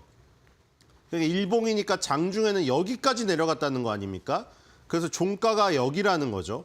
이 양봉은 위에가 종가죠. 시가가 여기고 종가가 여기고 이거는 장중 고가, 이거는 장중 저가죠. 그러니까 지금 시가가 여기서 시작해서 장중에는 이만큼 빠졌다가 종가는 여기까지 끝났다는 거예요. 그리고 장중에는 여기까지도 올라갔었고 변동폭이 거의 지금 44,000 이하에서 44,500 이상이었으니까 이 하루에 이 지금 변동폭이 4,000포인트가 나왔어요. 그렇죠? 어쨌든 밑꼬리를 길게 달고 끝났고요. 나스닥도 보겠습니다. 나스닥도 바짝 끌어올렸는데 지금 위치상 다우보다 좋지 않았기 때문에 그 더 올리진 못했어요. 위에 이동평균선이 많이 깔려 있었거든요. 어쨌든 이것도 마찬가지로 변동성이 상당히 심했죠. 여기 지금 장중 저가 여기까지 내려갔었다가 결국 종가는 여기서 끝냈습니다. 지금 자 S&P 500부터 보죠. 일단 다 양봉이에요. 양봉. 그렇죠? 양봉이에요. 일단 장중에는 음봉이었거든요. 음봉인데 바짝 끌어올리면서 빨간색으로 바뀌어서 끝냈죠. 자, 이것도 마찬가지죠. 밑꼬리를 길게 달았죠. 길게 달아가지고 지금 결국 종가는 21선 위에 올려놓고 끝나는 모습입니다. 근데 장중 고가랑 장중 저가의 이 변동성이 윗꼬리 아랫꼬리가 상당히 크게 달렸죠. 그러니까 어제 변동성이 상당히 심했음을 알 수가 있습니다. 필라델피아 반도체 지수입니다. 자, 이것도 보시면 밑꼬리 윗꼬리가 상당히 길죠. 근데 얘는 지금 윗꼬리가 더 깁니다. 그러니까 지금 종가가 필라델피아 반도체 지수는 위에 이동평균선이 많기 때문에 이 저항이 심하니까 더 못 끌어올리고 끝난 거예요. 그렇죠? 지금 다우부터 보시면은 가장 위치가 좋은, 그러니까 이동평균선이 보통 바닥 아래 깔려, 엉덩이 아래 깔려 있는 애들은 종가를 더욱더 끌어올렸기 때문에 보통 이 아이스크림 하드바같이 되어 있죠. 근데 이거는 지금 아이스크림 하드바를 거꾸로 든 듯이 끝났잖아요. 윗꼬리가, 그렇죠? 이게 저항이 더 심하다는 얘기죠. 어묵꼬치나 하드바를 생각하시면 되잖아요. 저항이 심한 거는 하드바나 어묵꼬치를 거꾸로 든 것 같이 끝나죠. 윗꼬리가 더 밀리니까. 그러니까 지금 이런 차이입니다. 필라델피아 반도체 지수가 압력이 위에서 하방 압력이 더 심한 것을 봉의 모습을 보고도 알 수가 있죠. 자, 뒤로 가겠습니다. 어쨌든 간에 플러스 마감은 못했지만 장중에 상당히 끌어올리고 끝났다. 자, 독일 닥스도 마찬가지죠. 독일도 독야청청 가고 있었지만 그 관세 인하 압박을 견디지 못했습니다. 결국 유럽으로 그다음 결국 그거죠. 트럼프는 게임이라고까지 표현을 했습니다. 난 게임에 참여할 준비가 되어 있는데 뭐 자신 있으면 오라고 말을 했거든요. 그다음 타수는 유럽이라고 했어요. 그렇기 때문에 유럽에도 결국 영향을 미쳤는데 유럽도 마찬가지로 개파락으로 심하게 시작했다가 또 끌어올리고 끝났습니다. 물론 이 개파락이 너무 크게 아래로 시작했고 해서 끝까지 끌어올렸지만 시간이 부족했습니다. 일단 오늘 이 갭을 메우느냐 이게 관건이고요. 21,000은 지켜냈습니다. 뒤로 가겠습니다. 자, 브라질입니다. 뭐 브라질이나 지금 인도 신흥국은 지금 사실 어떤 싸움에서 좀 살짝 빠져 있는 상황이죠. 브라질, 인도는 거론되지 않고 있어요. 주로 지금 캐나다, 멕시코, 유럽, 아시아 이렇게 거론되고 있지 브라질, 인도는 지금 이 선상에 없습니다. 일단 멀리 있어서 그런지 일단 그냥 브라질, 인도는 그동안 회복하는 그 시점, 그 흐름대로 지금 가고 있습니다. 별다른 움직임은 없고요. V자 반등으로 꽤 많이 회복을 했죠, 그래도. 자, 인도를 가보겠습니다. 자, 인도도 지금 밑에서 일단 올라오고 있는 모습이죠. 전반적으로 이제 러시아, 브라질, 인도, 브릭스를 상대로 트럼프가 또 너네 저기 하지 마라, 도전하지 말라고 했지만 지금 관세 인하 압박에서는 좀 벗어나 있는 부분이에요. 근데 이 통화로 도전하지 말라고 또 경고를 날렸죠. 브릭스한테 너네끼리 뭐 저기 루브라를 쓰니 위안화를 쓰니 만약 도전한다면 뭐 그 통화에 도전하면 보복이 있겠다고 또 얘기를 했습니다. 뒤로 가겠습니다. 전 세계가 지금 미국의 적이 되고 있어요. 자, 상해 증시입니다. 상해 증시도 지금 별다른 변화가 없이 계속 조그만 봉들을 옆으로 붙이면서 가고 있습니다. 중국은 과연 어떻게 될지 24시간 이내에 결판이 나겠죠. 네, 뒤로 가고 있습니다. 24시간 내에 협상 안 되면 10% 관세 그대로 부과한다고 했죠, 지금. 심천도 옆으로 지금 기고 있는 상태입니다. 뒤로 가보겠습니다. 자, 지금 일본입니다. 일본이죠. 일본 같은 경우 니케이 225는 지금 일단 급반등을 해가지고 지금 올라가려고 하고 있는데 박스권 중단 부분까지 다시 회복을 했습니다. 이것도 마찬가지죠. 하락갭이 크게 떨어졌다가 오늘 다시 상승갭. 이게 우리나라랑 다 비슷하죠. 관세 얘기 나와서 폭락해서 하락갭 나왔다가 오늘 그거 접으니까 바로 갭 상승이 나오는 이 지금 왔다 갔다 하는 모습이 전 세계 증시에서 거의 다 비슷하게 지금 연출이 되고 있어요. 뒤로 가겠습니다. 대만도 마찬가지죠. 지금 뭐 대만은 지금 열린 모습이 안 나왔습니다. 여기 대만도 아마 갭 상승했을 거예요. 지금 이렇게 크게 떨어진 겁니다. 그렇죠? 이렇게 하락갭으로 시작을 했다가 오늘 또 갭 상승으로 시작했어요. 여기 지금 대만은 늦게 열려서 안 나왔어요. 뒤로 가겠습니다. 대만이랑 니케이랑 비슷하죠. 왜냐면 결국에 그 다음 또 아시아라고 했거든요. 반도체, 철강, 자동차에도 관세 부과를 하겠다 하고 아시아는 순위가 뒤에 있지만 중국도 아시아지만 중국은 따로 빼서 상대를 하고 있고 일본, 한국도 결국 가시권에 들어와 있었기 때문에 피할 수가 없었어요. 지금 코스피, 코스닥도 마찬가지죠. 하락갭 떨어졌다가 관세 다시 일단 연기를 했다는 소식에 갭 상승해서 시작했고요. 지금 하락갭을 절반 정도 메운 상태에서 지금 그 위를 다 메우느냐 안 메우느냐의 지금 싸움이죠, 지금. 뒤로 가겠습니다. 자, 코스닥도 마찬가지죠. 코스닥은 지금 거의 하락갭을 다 메운 상태거든요. 장중에 지금 거의 다 메웠습니다. 이렇게 되면 어제의 충격은 하루로 끝날 수가 있어요.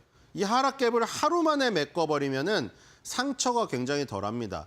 우리 똑같잖아요. 손해를 봤을 때 빨리 손실을 메꾸면 그게 크지가 않아요. 근데 그 손실을 빨리 못 메꾸면 누적이 됩니다.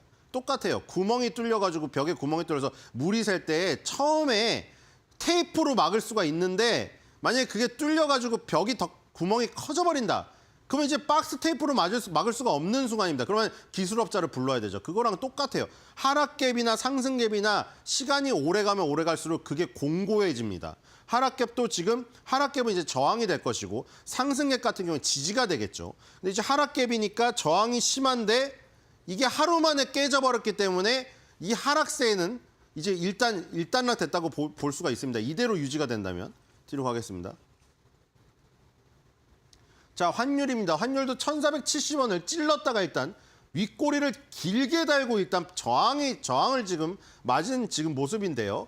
이 지금 2025년도 들어가기 직전에 이 12월 27일부터 2024년 12월 27일부터 거의 1,500원을 위협하는 이 수준에서 굉장히 등락이 있었다가 한번 주저앉았는데 지금 다시 1,470원을 위협하고 있거든요. 일단은 1,470원 이상의 저 매물대를 뚫지 못하고 지금 밀리는 모습.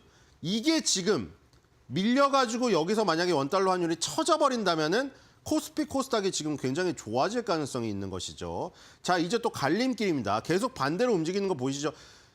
보통의 상황에서는 거의 반대로 움직입니다. 100%, 그렇죠? 이 차트와 코스피, 코스닥 차트는 거의 반대예요. 그러니까 지금 이 반등이 굉장히 V자 반등이 세게 나올 때는 코스피, 코스닥이 약했죠. 근데 이게 또 주저앉으면 코스피, 코스닥이 강합니다.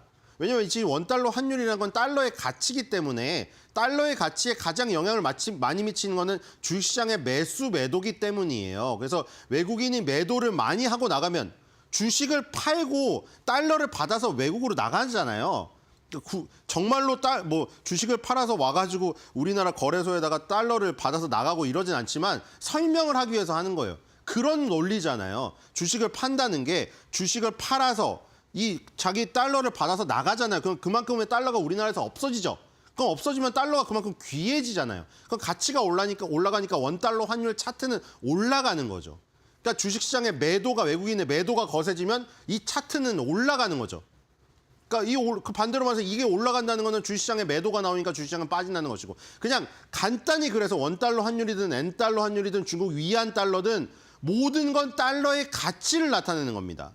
그러니까 차트가 오르면 달러의 가치가 올라가는 거예요. 근데 아까 말했듯이 달러의 가치가 올라간다는 거는 가장 영향이 큰 게 주식시장의 매도기 때문에 그러니까 반대로 가는 그 경향성이 강하다는 거예요. 그냥 쉽잖아요. 원달러 환율 차트가 올라가면 주식시장은 보통 내려간다는 거예요. 그렇죠? 그런데 지금은 저항을 받고 내려가려고 하고 있으니까 반대로 주식시장은 올라갈 확률이 높아지는 거죠. 올라갈 확률이 높아진다기보다는 이 원달러 환율 차트는 저항을 받으니까 코스피, 코스닥 차트는 지지를 받을 확률이 높은 거죠. 그러니까 반대로 생각하시면 됩니다. 뒤로 가겠습니다. 자, 유가는 이제 완전 안정화가 됐습니다, 지금. 그렇죠? 유가에 대한 걱정은 일단 접어둬도 될 것 같고요. 뒤로 가겠습니다. 자, 지금 그래서 외국인이 매수로 전환이 되었죠, 지금. 자, 장 초반에 매도를 조금 치고 있다가 매수로 전환이 되었고 920억. 코스닥은 1,000억 넘는 지금 이 수준으로 지금 사고 있습니다. 코스닥을 더 많이 사고 있죠. 등치가 코스닥이 훨씬 작은데 오히려 매수 규모는 코스닥이 더 큽니다. 그러니까 코스닥이 등치가 작은데 이 매수 규모가 더 크니까 영향을 더 많이 미치겠죠. 상승의 영향이.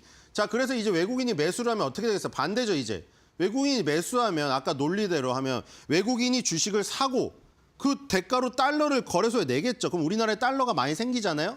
달러가 많이 생기면 달러 가치가 하락을 하죠. 원달러 환율 차트가 내려가죠. 그러면 코스피, 코스닥 차트는 올라갈 확률이 높은 거죠. 그래서 외국인이 순매수를 하면 원달러 환율은 내려가고 그리고 코스피 주식은 오른다. 이 논리가 그 논리예요. 자, 그 알고리즘이죠. 외국인 매수가 지금 1,000억 원이 외국인이 코스피도 지금 넘었을 것 같은데 어느 정도까지 지금 갈지 봐야 될 것 같습니다. 물론 지금 며칠 전에 1조 6천억 가량 팔아버렸기 때문에 지금 저정 조각권이 약해요. 그렇죠? 지금 1,000억 원밖에 안 샀으니까 코스피 기준으로 지금 오늘 하루 종일 사봐야 3, 4천억 원 살 것 같은데 그 정도로는 며칠 전에 팔았던 1조 7천억을 채우기에는 오늘 시간으로 모자라요. 근데 어쨌든 간에 순매수를 전환했다는 게 한숨을 돌리게 하긴 하는 거죠. 뒤로 가겠습니다. 뒤에 나오죠. 뒤로 넘기고 말할 거랬어요. 그렇죠? 자, 이렇게 1조가량을 팔았는데 저거를 V자 반등을 시키려면 어떻게 하겠어요? 오늘 1조 이상 순매수를 강력하게 들어와 버려야죠. 근데 그렇게 강력한 모습은 나타나지 않고 있습니다. 일단 뒤로 가겠습니다. 자, 미국입니다. 미국이 지금 밑에서 엄청나게 끌어올렸지만 결국 시간이 부족해서 이 파란색이 많게 끝났습니다. 이 지금 마이너스 종목이 훨씬 많죠. 플러스 종목이 20위권 안에 4종목밖에 보이지가 않아요. 그리고 지금 메타, 그리고 일라이릴리 월마트죠. 옆으로 보니까 잘 할게요. 일라이릴리, 비자, 마스터카드 이런 카드사들이 2개가 일단 끼어 있네요. 뒤로 가겠습니다. 빅테크 기업들은 마이너스를 많이 맞았고요. 자, 일본 오늘 개장했는데 지금 굉장히 괜찮습니다. 지금 제일 많이 오르는 게 히타치가 많이 오르고 있고요. 이 미국의 데이터 센터에 관련된 전력기 기주라고 말씀드렸죠. HD 현대일렉트릭하고 같은 섹터에서 경쟁하는 업체입니다. 그다음에 리크루트 홀딩스, 이름에도 있다시피 이 리크루트가 많이 일어나면 우리나라 알바몬, 알바천국, 사람인 HR 이런 기업이라고 말씀드렸죠. 이 2개가 상당히 강하고요. 그다음에 여기 닌텐도랑 도쿄 일렉트론도 강합니다. 지금 도쿄 일렉트론 일본의 장비주 중요하죠. 일본은 소부장이 강합니다. 반도체 소부장이 강하니까 맨날 그거 갖고 쥐고 흔드는 거죠. 맞죠? 우리나라한테 목리 부린 것도 그 부분이었고요. 소부장을 우리가 빼버릴 테니까 너네 알아서 해봐 해가지고 우리가 국산화하려고 엄청나게 노력을 해서 지금 국산화를 많이 이룬 게 어떻게 보면은 그 자극제가 된 어떤 열매의 성과라고도 할 수가 있겠고요. 뒤로 가겠습니다. 하지만 아직까지도 많이 엔비디아 뭐 이런 그 AMD 이런 데서 대부분 일본의 장비 회사를 먼저 씁니다. 우리나라 거보다. 그게 엄연한 현실이고요. 미국의 특징주는 월마트입니다. 자, 월마트는 이 와중에 역사상 신고가를 갔어요. 정말 어마어마합니다. 월마트뿐만 그런 게 아니라 코스트코도 그렇죠. 코스트코 지금 5월 달에 회비 인상한다고 저한테도 문자가 왔더라고요. 근데 회비 인상한다고 그만하겠습니까? 안 그만하죠. 코스트코 가서 계속 사고 싶은데요. 그러니까 지금 코스트코 회원 가격 인상돼도 계속 가입을 하는 겁니다. 골드만삭스가 또 목표 보고서를 내놨어요. 2025년도 미국 소비 지출이 견고할 것으로 예상되면서 수혜주로 추천할 종목을 했는데 거기에 월마트랑 코스트코 양대 지금 대형마트 2개가 껴 있습니다. 아마존의 습격에도 불구하고 유일하게 살아남은 몇 개 안 되는 대형마트 오프라인 회사들이잖아요. 이런 회사들은 정말로 강합니다. 어제도 신고가였어요. 뒤로 가겠습니다. 자, 귀주모 태주, 예, 뒤로 넘어갈게요. 귀주모 태주랑 지금 이 닝더스다이, 이 상해랑 심천 1위 종목은 별다른 움직임이 없습니다. 지금 여기에서 완전 무풍지대예요, 그냥. 그렇죠? 뒤로 가겠습니다. 그러니까 술 주식이 솔직히 여기서 상관이 별로 없잖아요, 지금 상황이.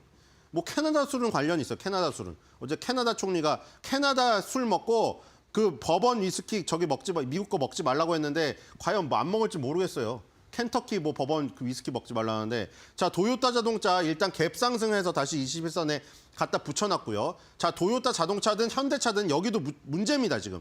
자동차에도 일본이나 한국 공장에서 만들어서 수출을 하려고 그러면 관세가 부과가 되기 때문에 미국 안에 공장을 세우라 이거예요. 트럼프는 미국 안에 와서 미국 안에서 일해라. 그냥 미국 거의 사람이 되라 그거예요. 너네 우리 편에 와서 그렇게 하면은 도와주고. 안 그러면 너네 관세로 폭격해버리겠다 이거예요. 자, 뒤로 가겠습니다. 자, TSMC입니다. TSMC도 갭 하락을 이기지 못했는데 TSMC도 대만이 늦게 열리기 때문에 아마 갭 상승했을 거예요. TSMC 솔직히 아쉬울 게 없죠. 지금 뭐 저렇게 많이 올랐는데요. 자, 뒤로 가겠습니다.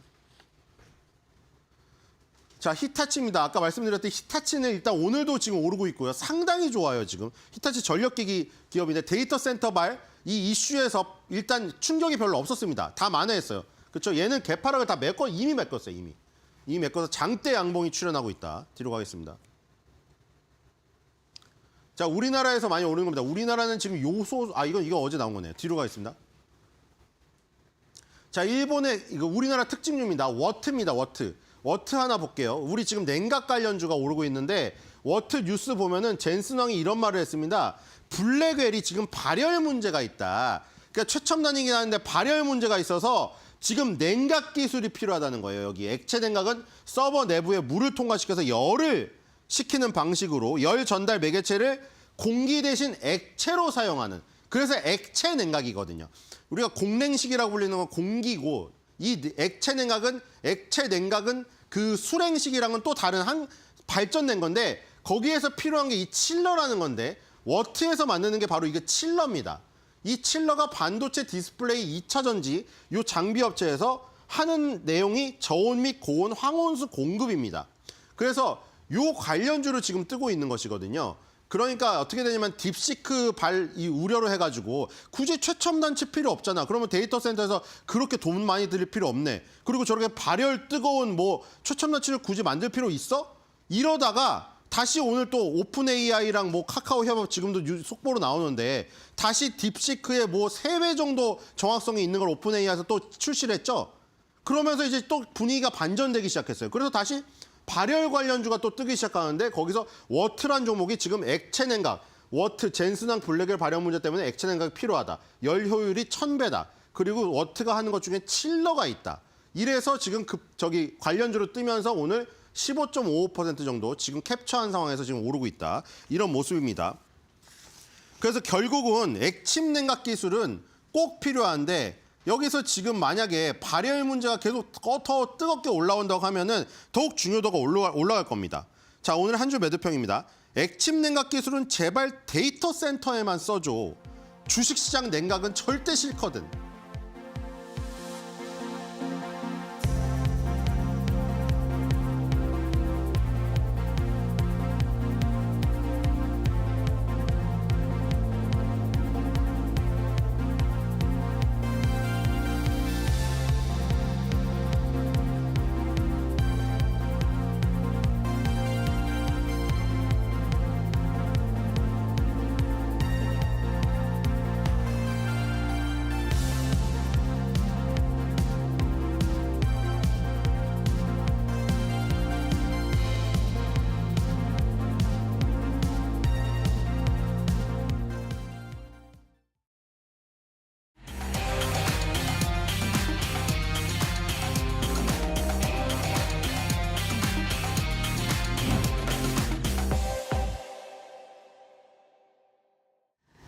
대담한 대담 시작을 하겠습니다. 약 8년 만에 트럼프 2기가 시작이 됐는데 시작부터 굉장히 떠들썩한 모습입니다. 관세 충격 때문에 시장이 출렁거리는데 문제는 이거죠. 다음 타깃은 우리일까? 이에 대한 이야기를 좀 해보도록 하겠습니다. 오늘 이 시간은 김장열 유니스토리 자사운용 전략 본부장과 함께하겠습니다. 본부장님 어서 오십시오. 네, 안녕하십니까. 네. 네. 일단 뭐 트럼프 대통령은 그 태세를 약간은 전환해서 한 달간 멕시코와 캐나다의 관세를 유예하겠다라고는 얘기는 했습니다. 네네. 하지만 관세 영향을 우리는 피해갈 수는 없을 것 같아요. 언젠건 다시 우리한테도 적용을 할 테니까 우리 기업의 영향은 어떻다고 보십니까? 그 영향력의 범위? 일단은 예. 캐나다하고 멕시코하고 어저께 25%를 하려다가 예, 예, 결국엔 다시 좀 전화 통화하면서 한 달 유보한 거지 않습니까? 그리고 이제 중국하고는 아직 대화를 더 나눠야 되고 그다음에 유럽하고 이제 한국이라고 지금 보여지고 있는데 네. 그러면 캐나다하고 멕시코가 어떻게 한 달 동안 유예하는 동안 잘 되느냐 그것도 중국이나 한국한테 영향을 미치냐 첫 번째. 두 번째는 미친다 하더라도 영향이 네. 있다 하더라도 한국과 중국이 미국을 상대하는데 우리가 레버리지 협상 카드가 얼마나 강하냐에 따라 갖고 실제 영향이 달라질 수 있잖아요. 네. 일단은 캐나다하고 멕시코는 미국 입장에서는 상대적으로 손쉬운 상대였다라고 보여지고 미국은 딜을 원한 거지, 트레이드 딜, 무역의 협상을 위한 거지 무슨 진짜 전쟁을 일으킬 것처럼 이렇게 할 수는 없는 게 아니고 할 필요도 못 느꼈다라고 생각이 들어요. 그래서 어쨌든 다시 캐나다, 멕시코 돌아가면요, 캐나다, 멕시코는요 자기네 수출의 거의 4분의 3, 그러니까 75%는 미국에 매달려 있어요. 그러니까 미국에 만약에 수출 진짜 한 달이고 두 달이고 묶이면은 75% 물량을 그렇죠. 나머지 25% 파는 다른 나라에 팔아야 되거든요. 네, 그럼 네, 굉장히 경제적으로 혼란스러운 게 명약관화했다고 보게 돼요. 반면에 미국 입장에서는 캐나다나 멕시코한테 거꾸로 파는 물량은 굉장히 작거든요.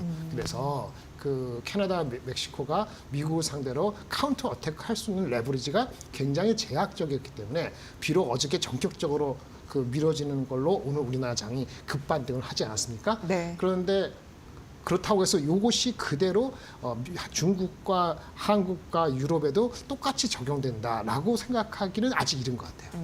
그래서 이거는 반등한 건 괜찮았고 그 다음에 한국하고 중국인데 중국은 유럽보다 멕시코, 캐나다보다는 무기가 있죠. 예. 뭐 있어 옛날에 뭐 농산물도 하고 히토리도 있고 그리고 미국에 대한 의존도가 중국이 얼마나 수출할 것 같아요? 중국의 수출 중에서 미국에 수출하는 비중은 15%밖에 안 됩니다. 아까 75%는 상당히 작잖아요. 그러니까 당연히 미국 입장에서는 처음부터 10%로 하면서 원래 있는 20% 합해서 누적하면 한 30% 되니까 그 정도로 하고 우방인 캐나다, 멕시코를 통해서 시그널을 충분히 준 다음에 스텝 바이 스텝으로 올리겠다. 그러면서 간을 보겠다. 이런 전략이었거든요. 그래서 아직 중국이 어떻게 될지 몰라요. 그러면 한국이 만약에 중국하고 나서 온다고 하면 중국이 잘 되느냐 안 되느냐는 한국에 엄청 중요합니다. 그래서 중국이 어떻게 되느냐가 여전히 숙제로 남아있기 때문에 네. 그래서 지금 어저께 내려간 거를 되돌리긴 있는데 그 이상으로 돌리기에는 이게 마무리된 건 아니기 때문에 보야 되는 거고 말씀이 길었습니다만은 한국의 입장은 뭐냐? 한국은 가장 레버리지도 없고 가장 약하죠. 뭐가 있어요? 우리 농산물 미국하고 싸울 수도 없고 예. 오히려 그 저기 관세 우리 그 저기 주한미군 그 부담금 1조 5천억이었는데 뭐 10조를 내라는 도 말도 안 되는 소리를 하고 있는데 그리고 정부의 주체도 지금 없잖아요. 그 저기 야당 여당 뭐 여야정 합의체 그러니까 이런 위크한 포인트 스팟 중에서 미국이 한국을 이렇게 치게 되면은 공공극하면 우리가 참 난감합니다. 가급적 이 앞에 그 캐나다, 미국, 뭐 저기 중국, 유럽 이런 그 네고시에이션이 질질 끌어지는 게 좋아요. 예. 한국은 대통령을 새로 뽑든 아니면 뭐 거꾸로 되는 시나리오를 누가 바라지 않는다 하더라도 어쨌든 간에 이게 정리가 되면서 미국하고 상대하기 좋은데 그렇죠. 근데 그런 시간이 끌어지는 거하고 우리가 어떤 주도적인 역할을 할 수 있는 거하고 그거 좀 연결이 있기 때문에 한국은 결론적으로는 앞에 거가 해결이 된다 하더라도 여전히 남아있다라고 말씀드리고 오늘 주제의 핵심은 그러면 한국 주식은 뭘 사느냐 이런 거에 무관한 주식을 사는 것이 맞습니다. 네. 여기까지. 네.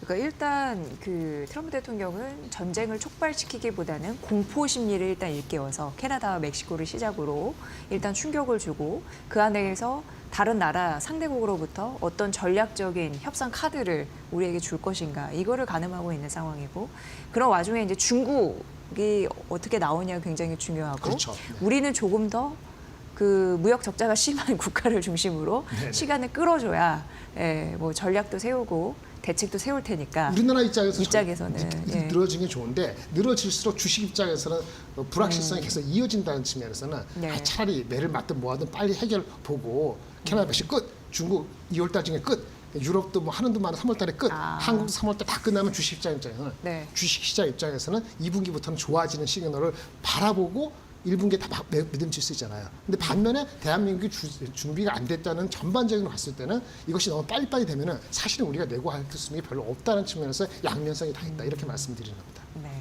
그런 부분에서 전략적인 협상 카드를 우리도 좀 갖고 있었으면 좋았을 텐데 그렇게 이런 아쉬운 네. 마음이 들지만 뭐 없는 거 어떡합니까? 일단 그거는 접어두고요. 자, 그렇다면은 아까 그 말씀하셨잖아요. 이런 복잡 다단하고 불확실성한 시장 상황 속에서 네. 무해한 종목을 골라야 된다. 예, 예. 그 무해한 종목이 과연 어떤 섹터 안에 있을까요? 그러니까 트럼프 입장에서 대한민국을 이렇게 그 내고할 때 협상을 할 때 그래도 우리한테 의지할 수밖에 없는 거 뭐냐 이거죠. 그 딱 생각하는 게 크게 세 가지입니다. 네. 조선 방산 변압기 반도체. 예. 순서를 제가 그렇게 말씀드렸죠.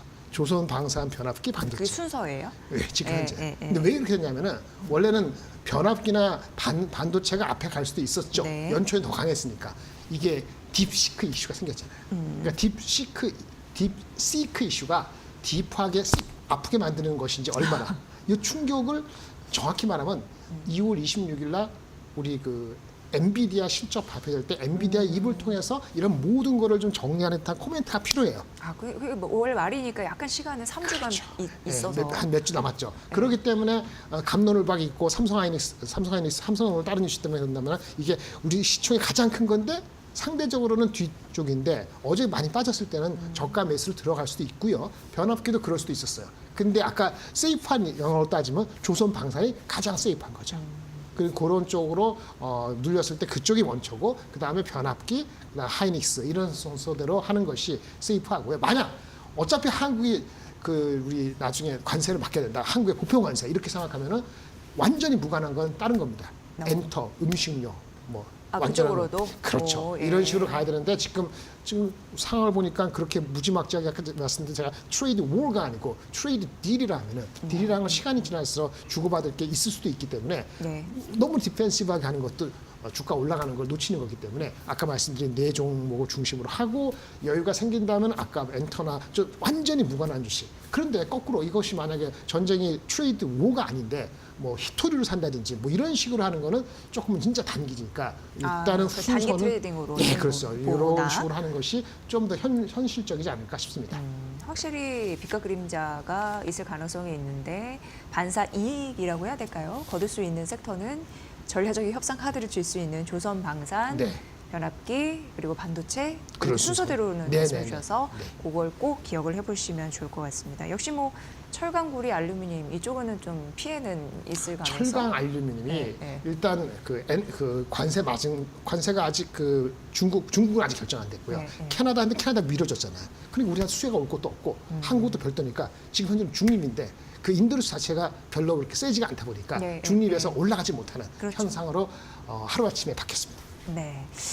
그리고 이제 많은 분들이 이제 궁금해하는 게 이 트럼프 관세 정책이 이제 현실화되면서 워낙 이제 불확실성이 많아지니까 또 금 투자에 대한 관련 네네. 그 금이 또 많이 또 오르기도 했습니다. 네네. 지금 물가 상승을 자극하는 요소는 있는데 성장률을 떨어뜨리는 요소도 일부 보여서 스태그플레이션에 대한 우려도 있는 상황이거든요. 네네 맞습니다. 종합적으로 봤을 때 금 투자 또 잘했다 하시는 분들도 계시고요. 이게 네. 그 원래 금은 안전자산인데 그 인플레가 높았을 때 또 했었고 이젠 또 경제가 어떻게 왔다 갔다 하면서 그쵸? 미국 중심으로 하다 보니까 좀 인플레이션이 항상 신경 쓰니까 인플레이션 해지라는 용도로 금을 네. 선호한 거잖아요. 예, 예. 그래서 예상이 나온 게 한 일주일 넘었습니다만은 3,000달러는 선물한 기준으로 뭐 시간 문제다 이렇게 나오고 있고 지금 어저께도 올랐죠. 2,800 몇십 불 달러 이렇게 되고 있어요. 인플레이션 해지입니다. 예.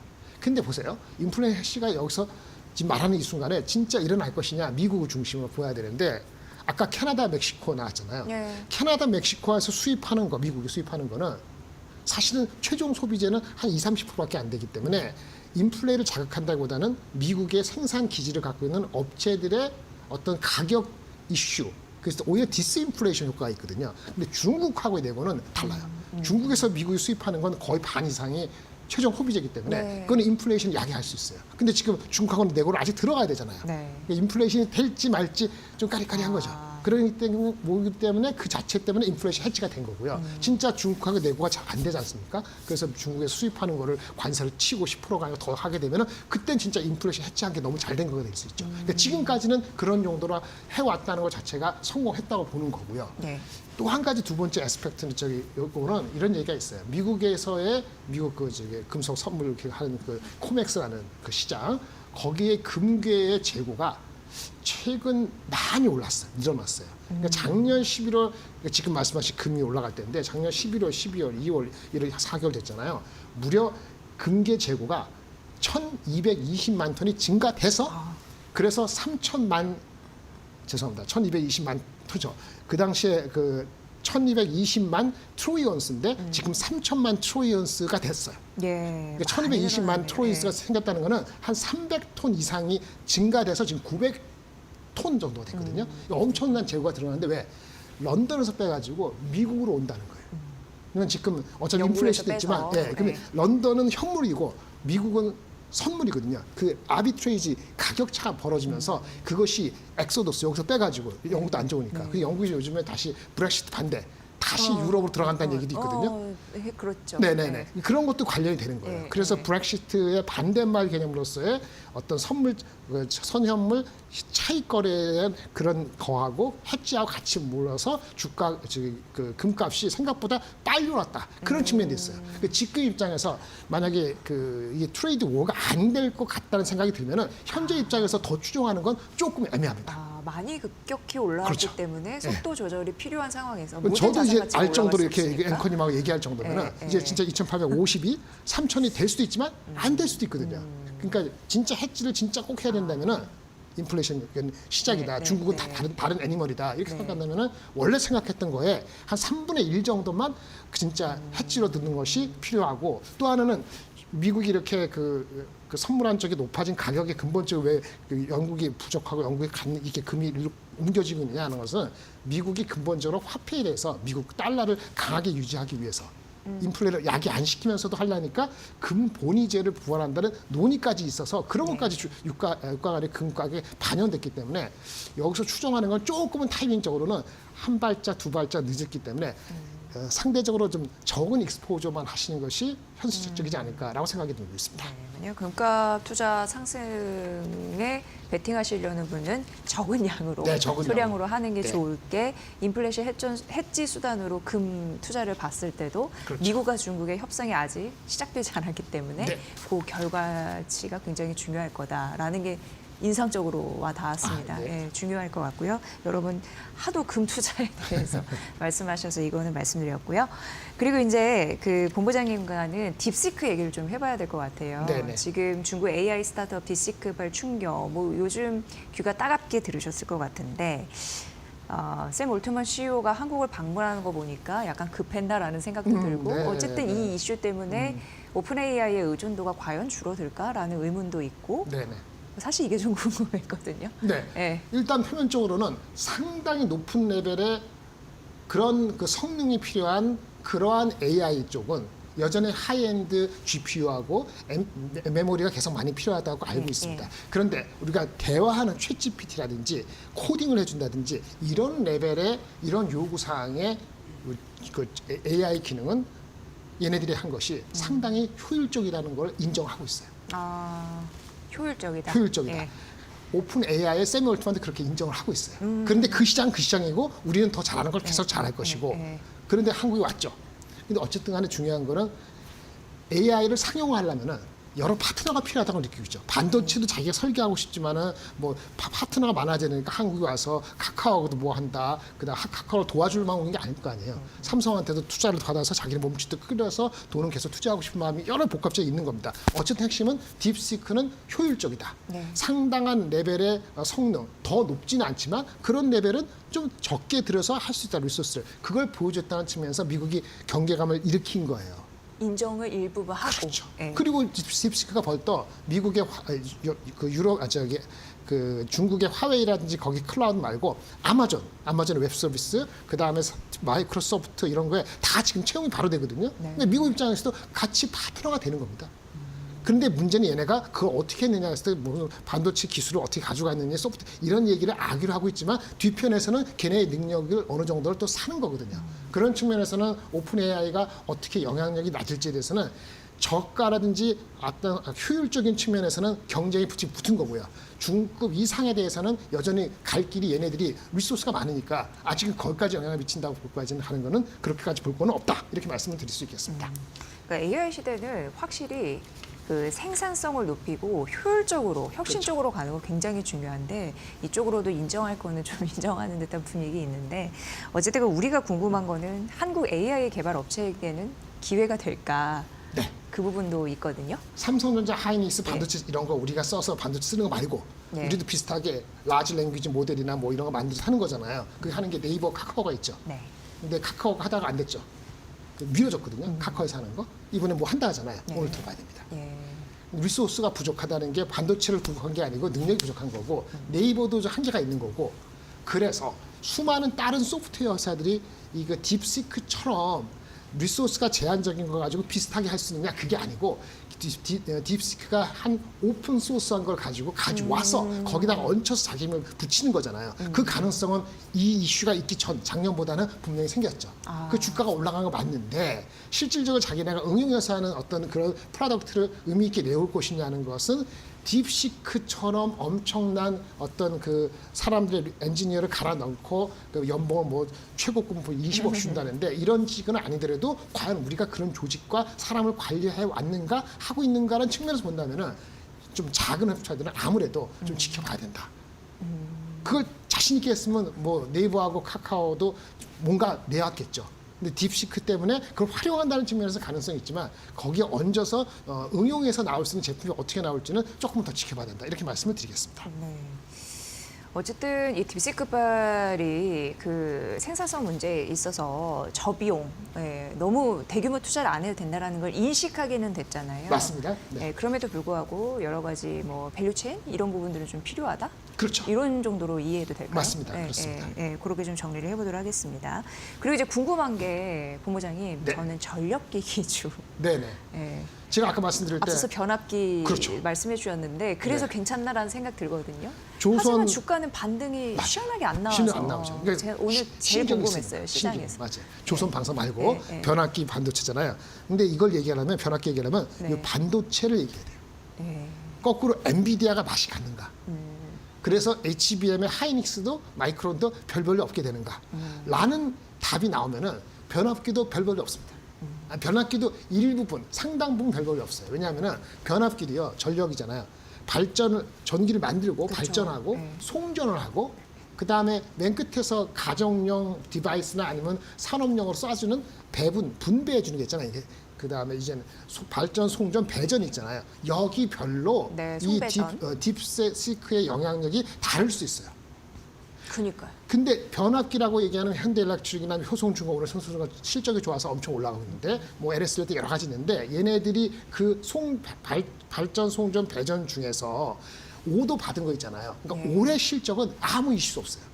지금 딥시크가 얘기되고 있어서 우리 만약에 영향이 있다면은 이 변압기 발전소 업체들이 오도 받는 게 네. 27년도부터나 영향이 있거든요. 그러니까 지금 실적 영향이 없는데 과연 어떻게 될 건데 결론적으로는 이게 경량화 모델을 하고 효율화되는 모델을 할 수 있는 그런 가능성을 좀 더 이렇게 보여준 거잖아요. 그러면 온디바이스 AI, 휴대폰에서의 AI를 채용하고 좀 엣지단이 낮은 거 이렇게 될 수 있거든요. 그럼 어떻게 하죠? 배전, 전기를 이렇게 막 쏴주는 거, 그 이제 휴대폰이라는 쪽으로 이런 쪽에 수요가 줄 수 있어요. 네. 그게 머릿속에 있다 보니까 발전을 하고 AI가 아니더라도 우리 기본적인 하이 퍼포먼스 데이터 센터는 이거는 큰 변화 없기 때문에 발전과 송전은 그 정도 아닌데 배전단에서는 이게 엣지 디바이스를 휴대폰으로 하느냐 아니면 개별적으로 데이터 센터에 소규모 데이터 센터에 하는 데서 거기에 네. 전력은 줄어들 수 있어요.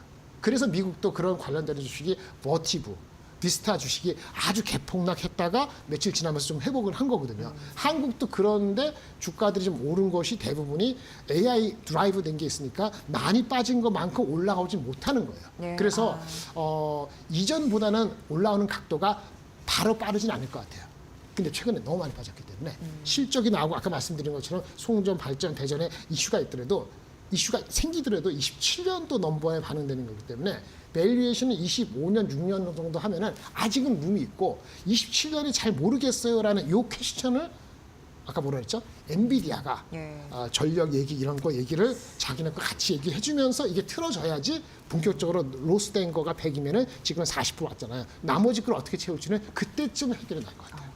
여전히 물음표는 있네요. 어쨌든 이번 달 말에 엔비디아 실적 발표 컨퍼런스 콜에서 무슨 얘기 나온지 굉장히 중요할 것 같고 한 1분 정도 남았는데 삼성전자 어떻게 보세요? 삼성전자는 오늘 오르는 거는 예. 그 샘 얼트먼이 와서 삼성전자 우리한테 투자하세요. 예. 그리고 삼성전자가 어제 너무 많이 빠졌잖아요. 그러니까 리포트 이렇게 나왔어요. 삼성전자가 M&A 할지도 몰라요. 어떤 리포트가. 그렇죠. 뭐 그리고- AI나 뭐 맞아요. 로봇 쪽으로. 그렇죠. 그래서 뭐 다른 게 하는데 네. 갤럭시 S25가 국내에서는 상당히 지금 초도 물량이 좋은가 봐요. 마지막으로 한 가지 루머는 애플이 요즘에 주가가 최근에 빠졌죠. 네. 관세 때문에 애플 이렇게 좀 이슈가 있다 그러니까 애플이 좀 흔들리면은 그 수혜를 삼성이었나?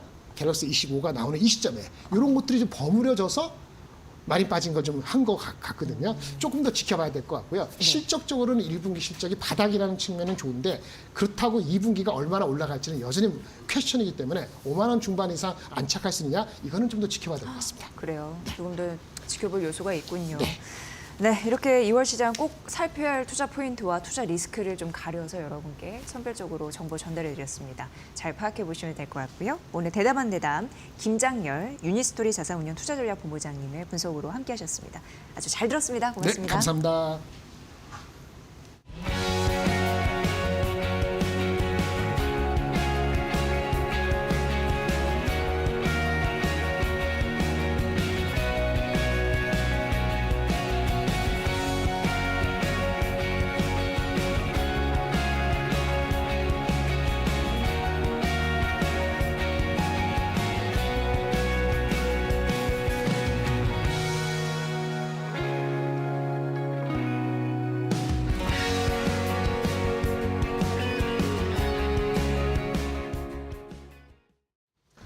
자, 모처럼 만에 삼성전자 주가가 올라가고 있습니다. 외국인 기관의 순매수가 함께 들어오는 것으로 보이고 삼성전자뿐만 아니라 삼성전자 우선주, 삼성물산, 삼성생명 이런 종목들 다 같이 올라가고 있는데요.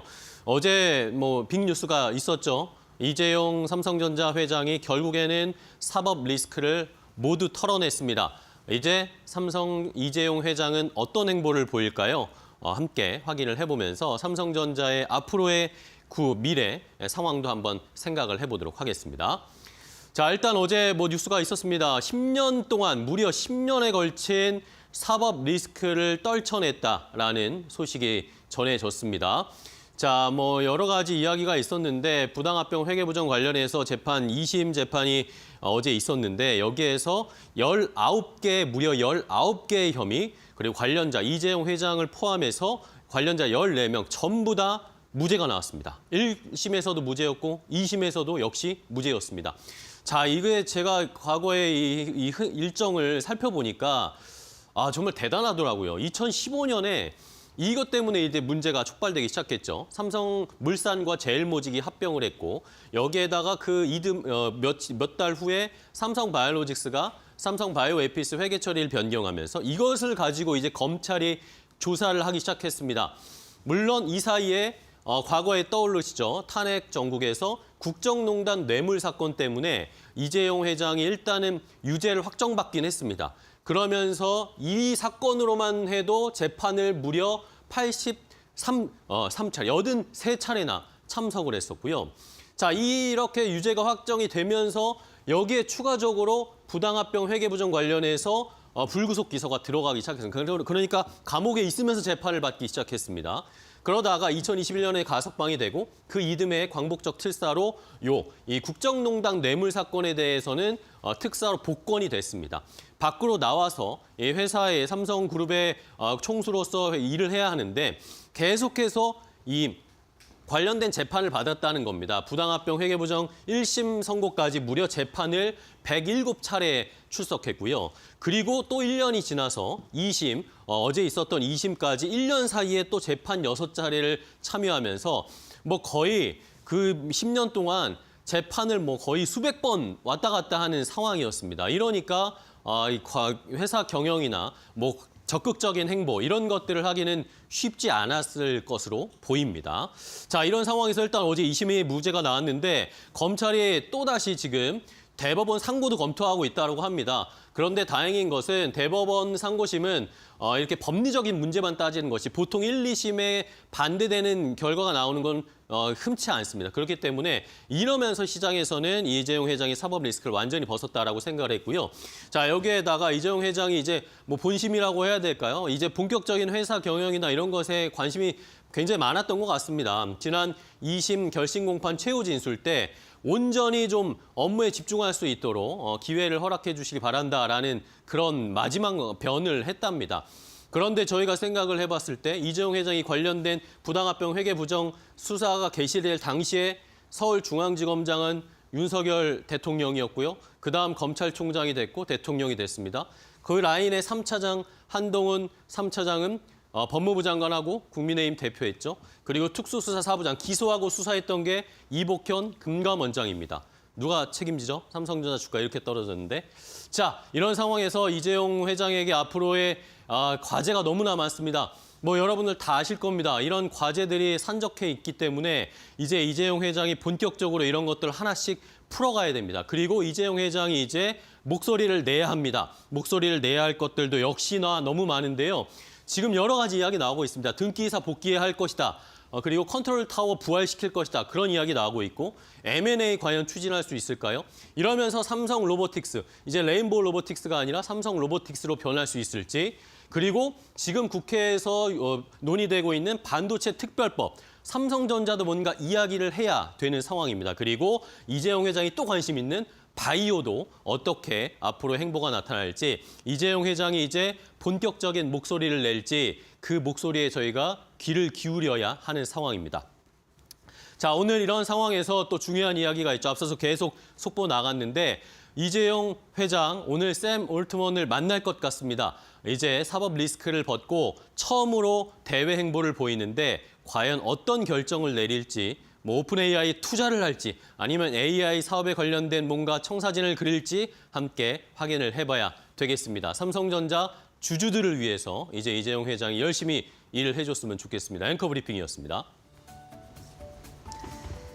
네, 오늘 우리 시장 관세 충격이 일부 완화되면서 외국인 매수세 유입 반등세 보여주고 있습니다. 이 흐름이 오후장까지 이어질 수 있을지 보셔야겠습니다. 네, 오늘 저희가 준비한 소식은 여기까지고요. 내일 오전에 다시 인사드리겠습니다. 시청해주신 여러분 고맙습니다. 고맙습니다.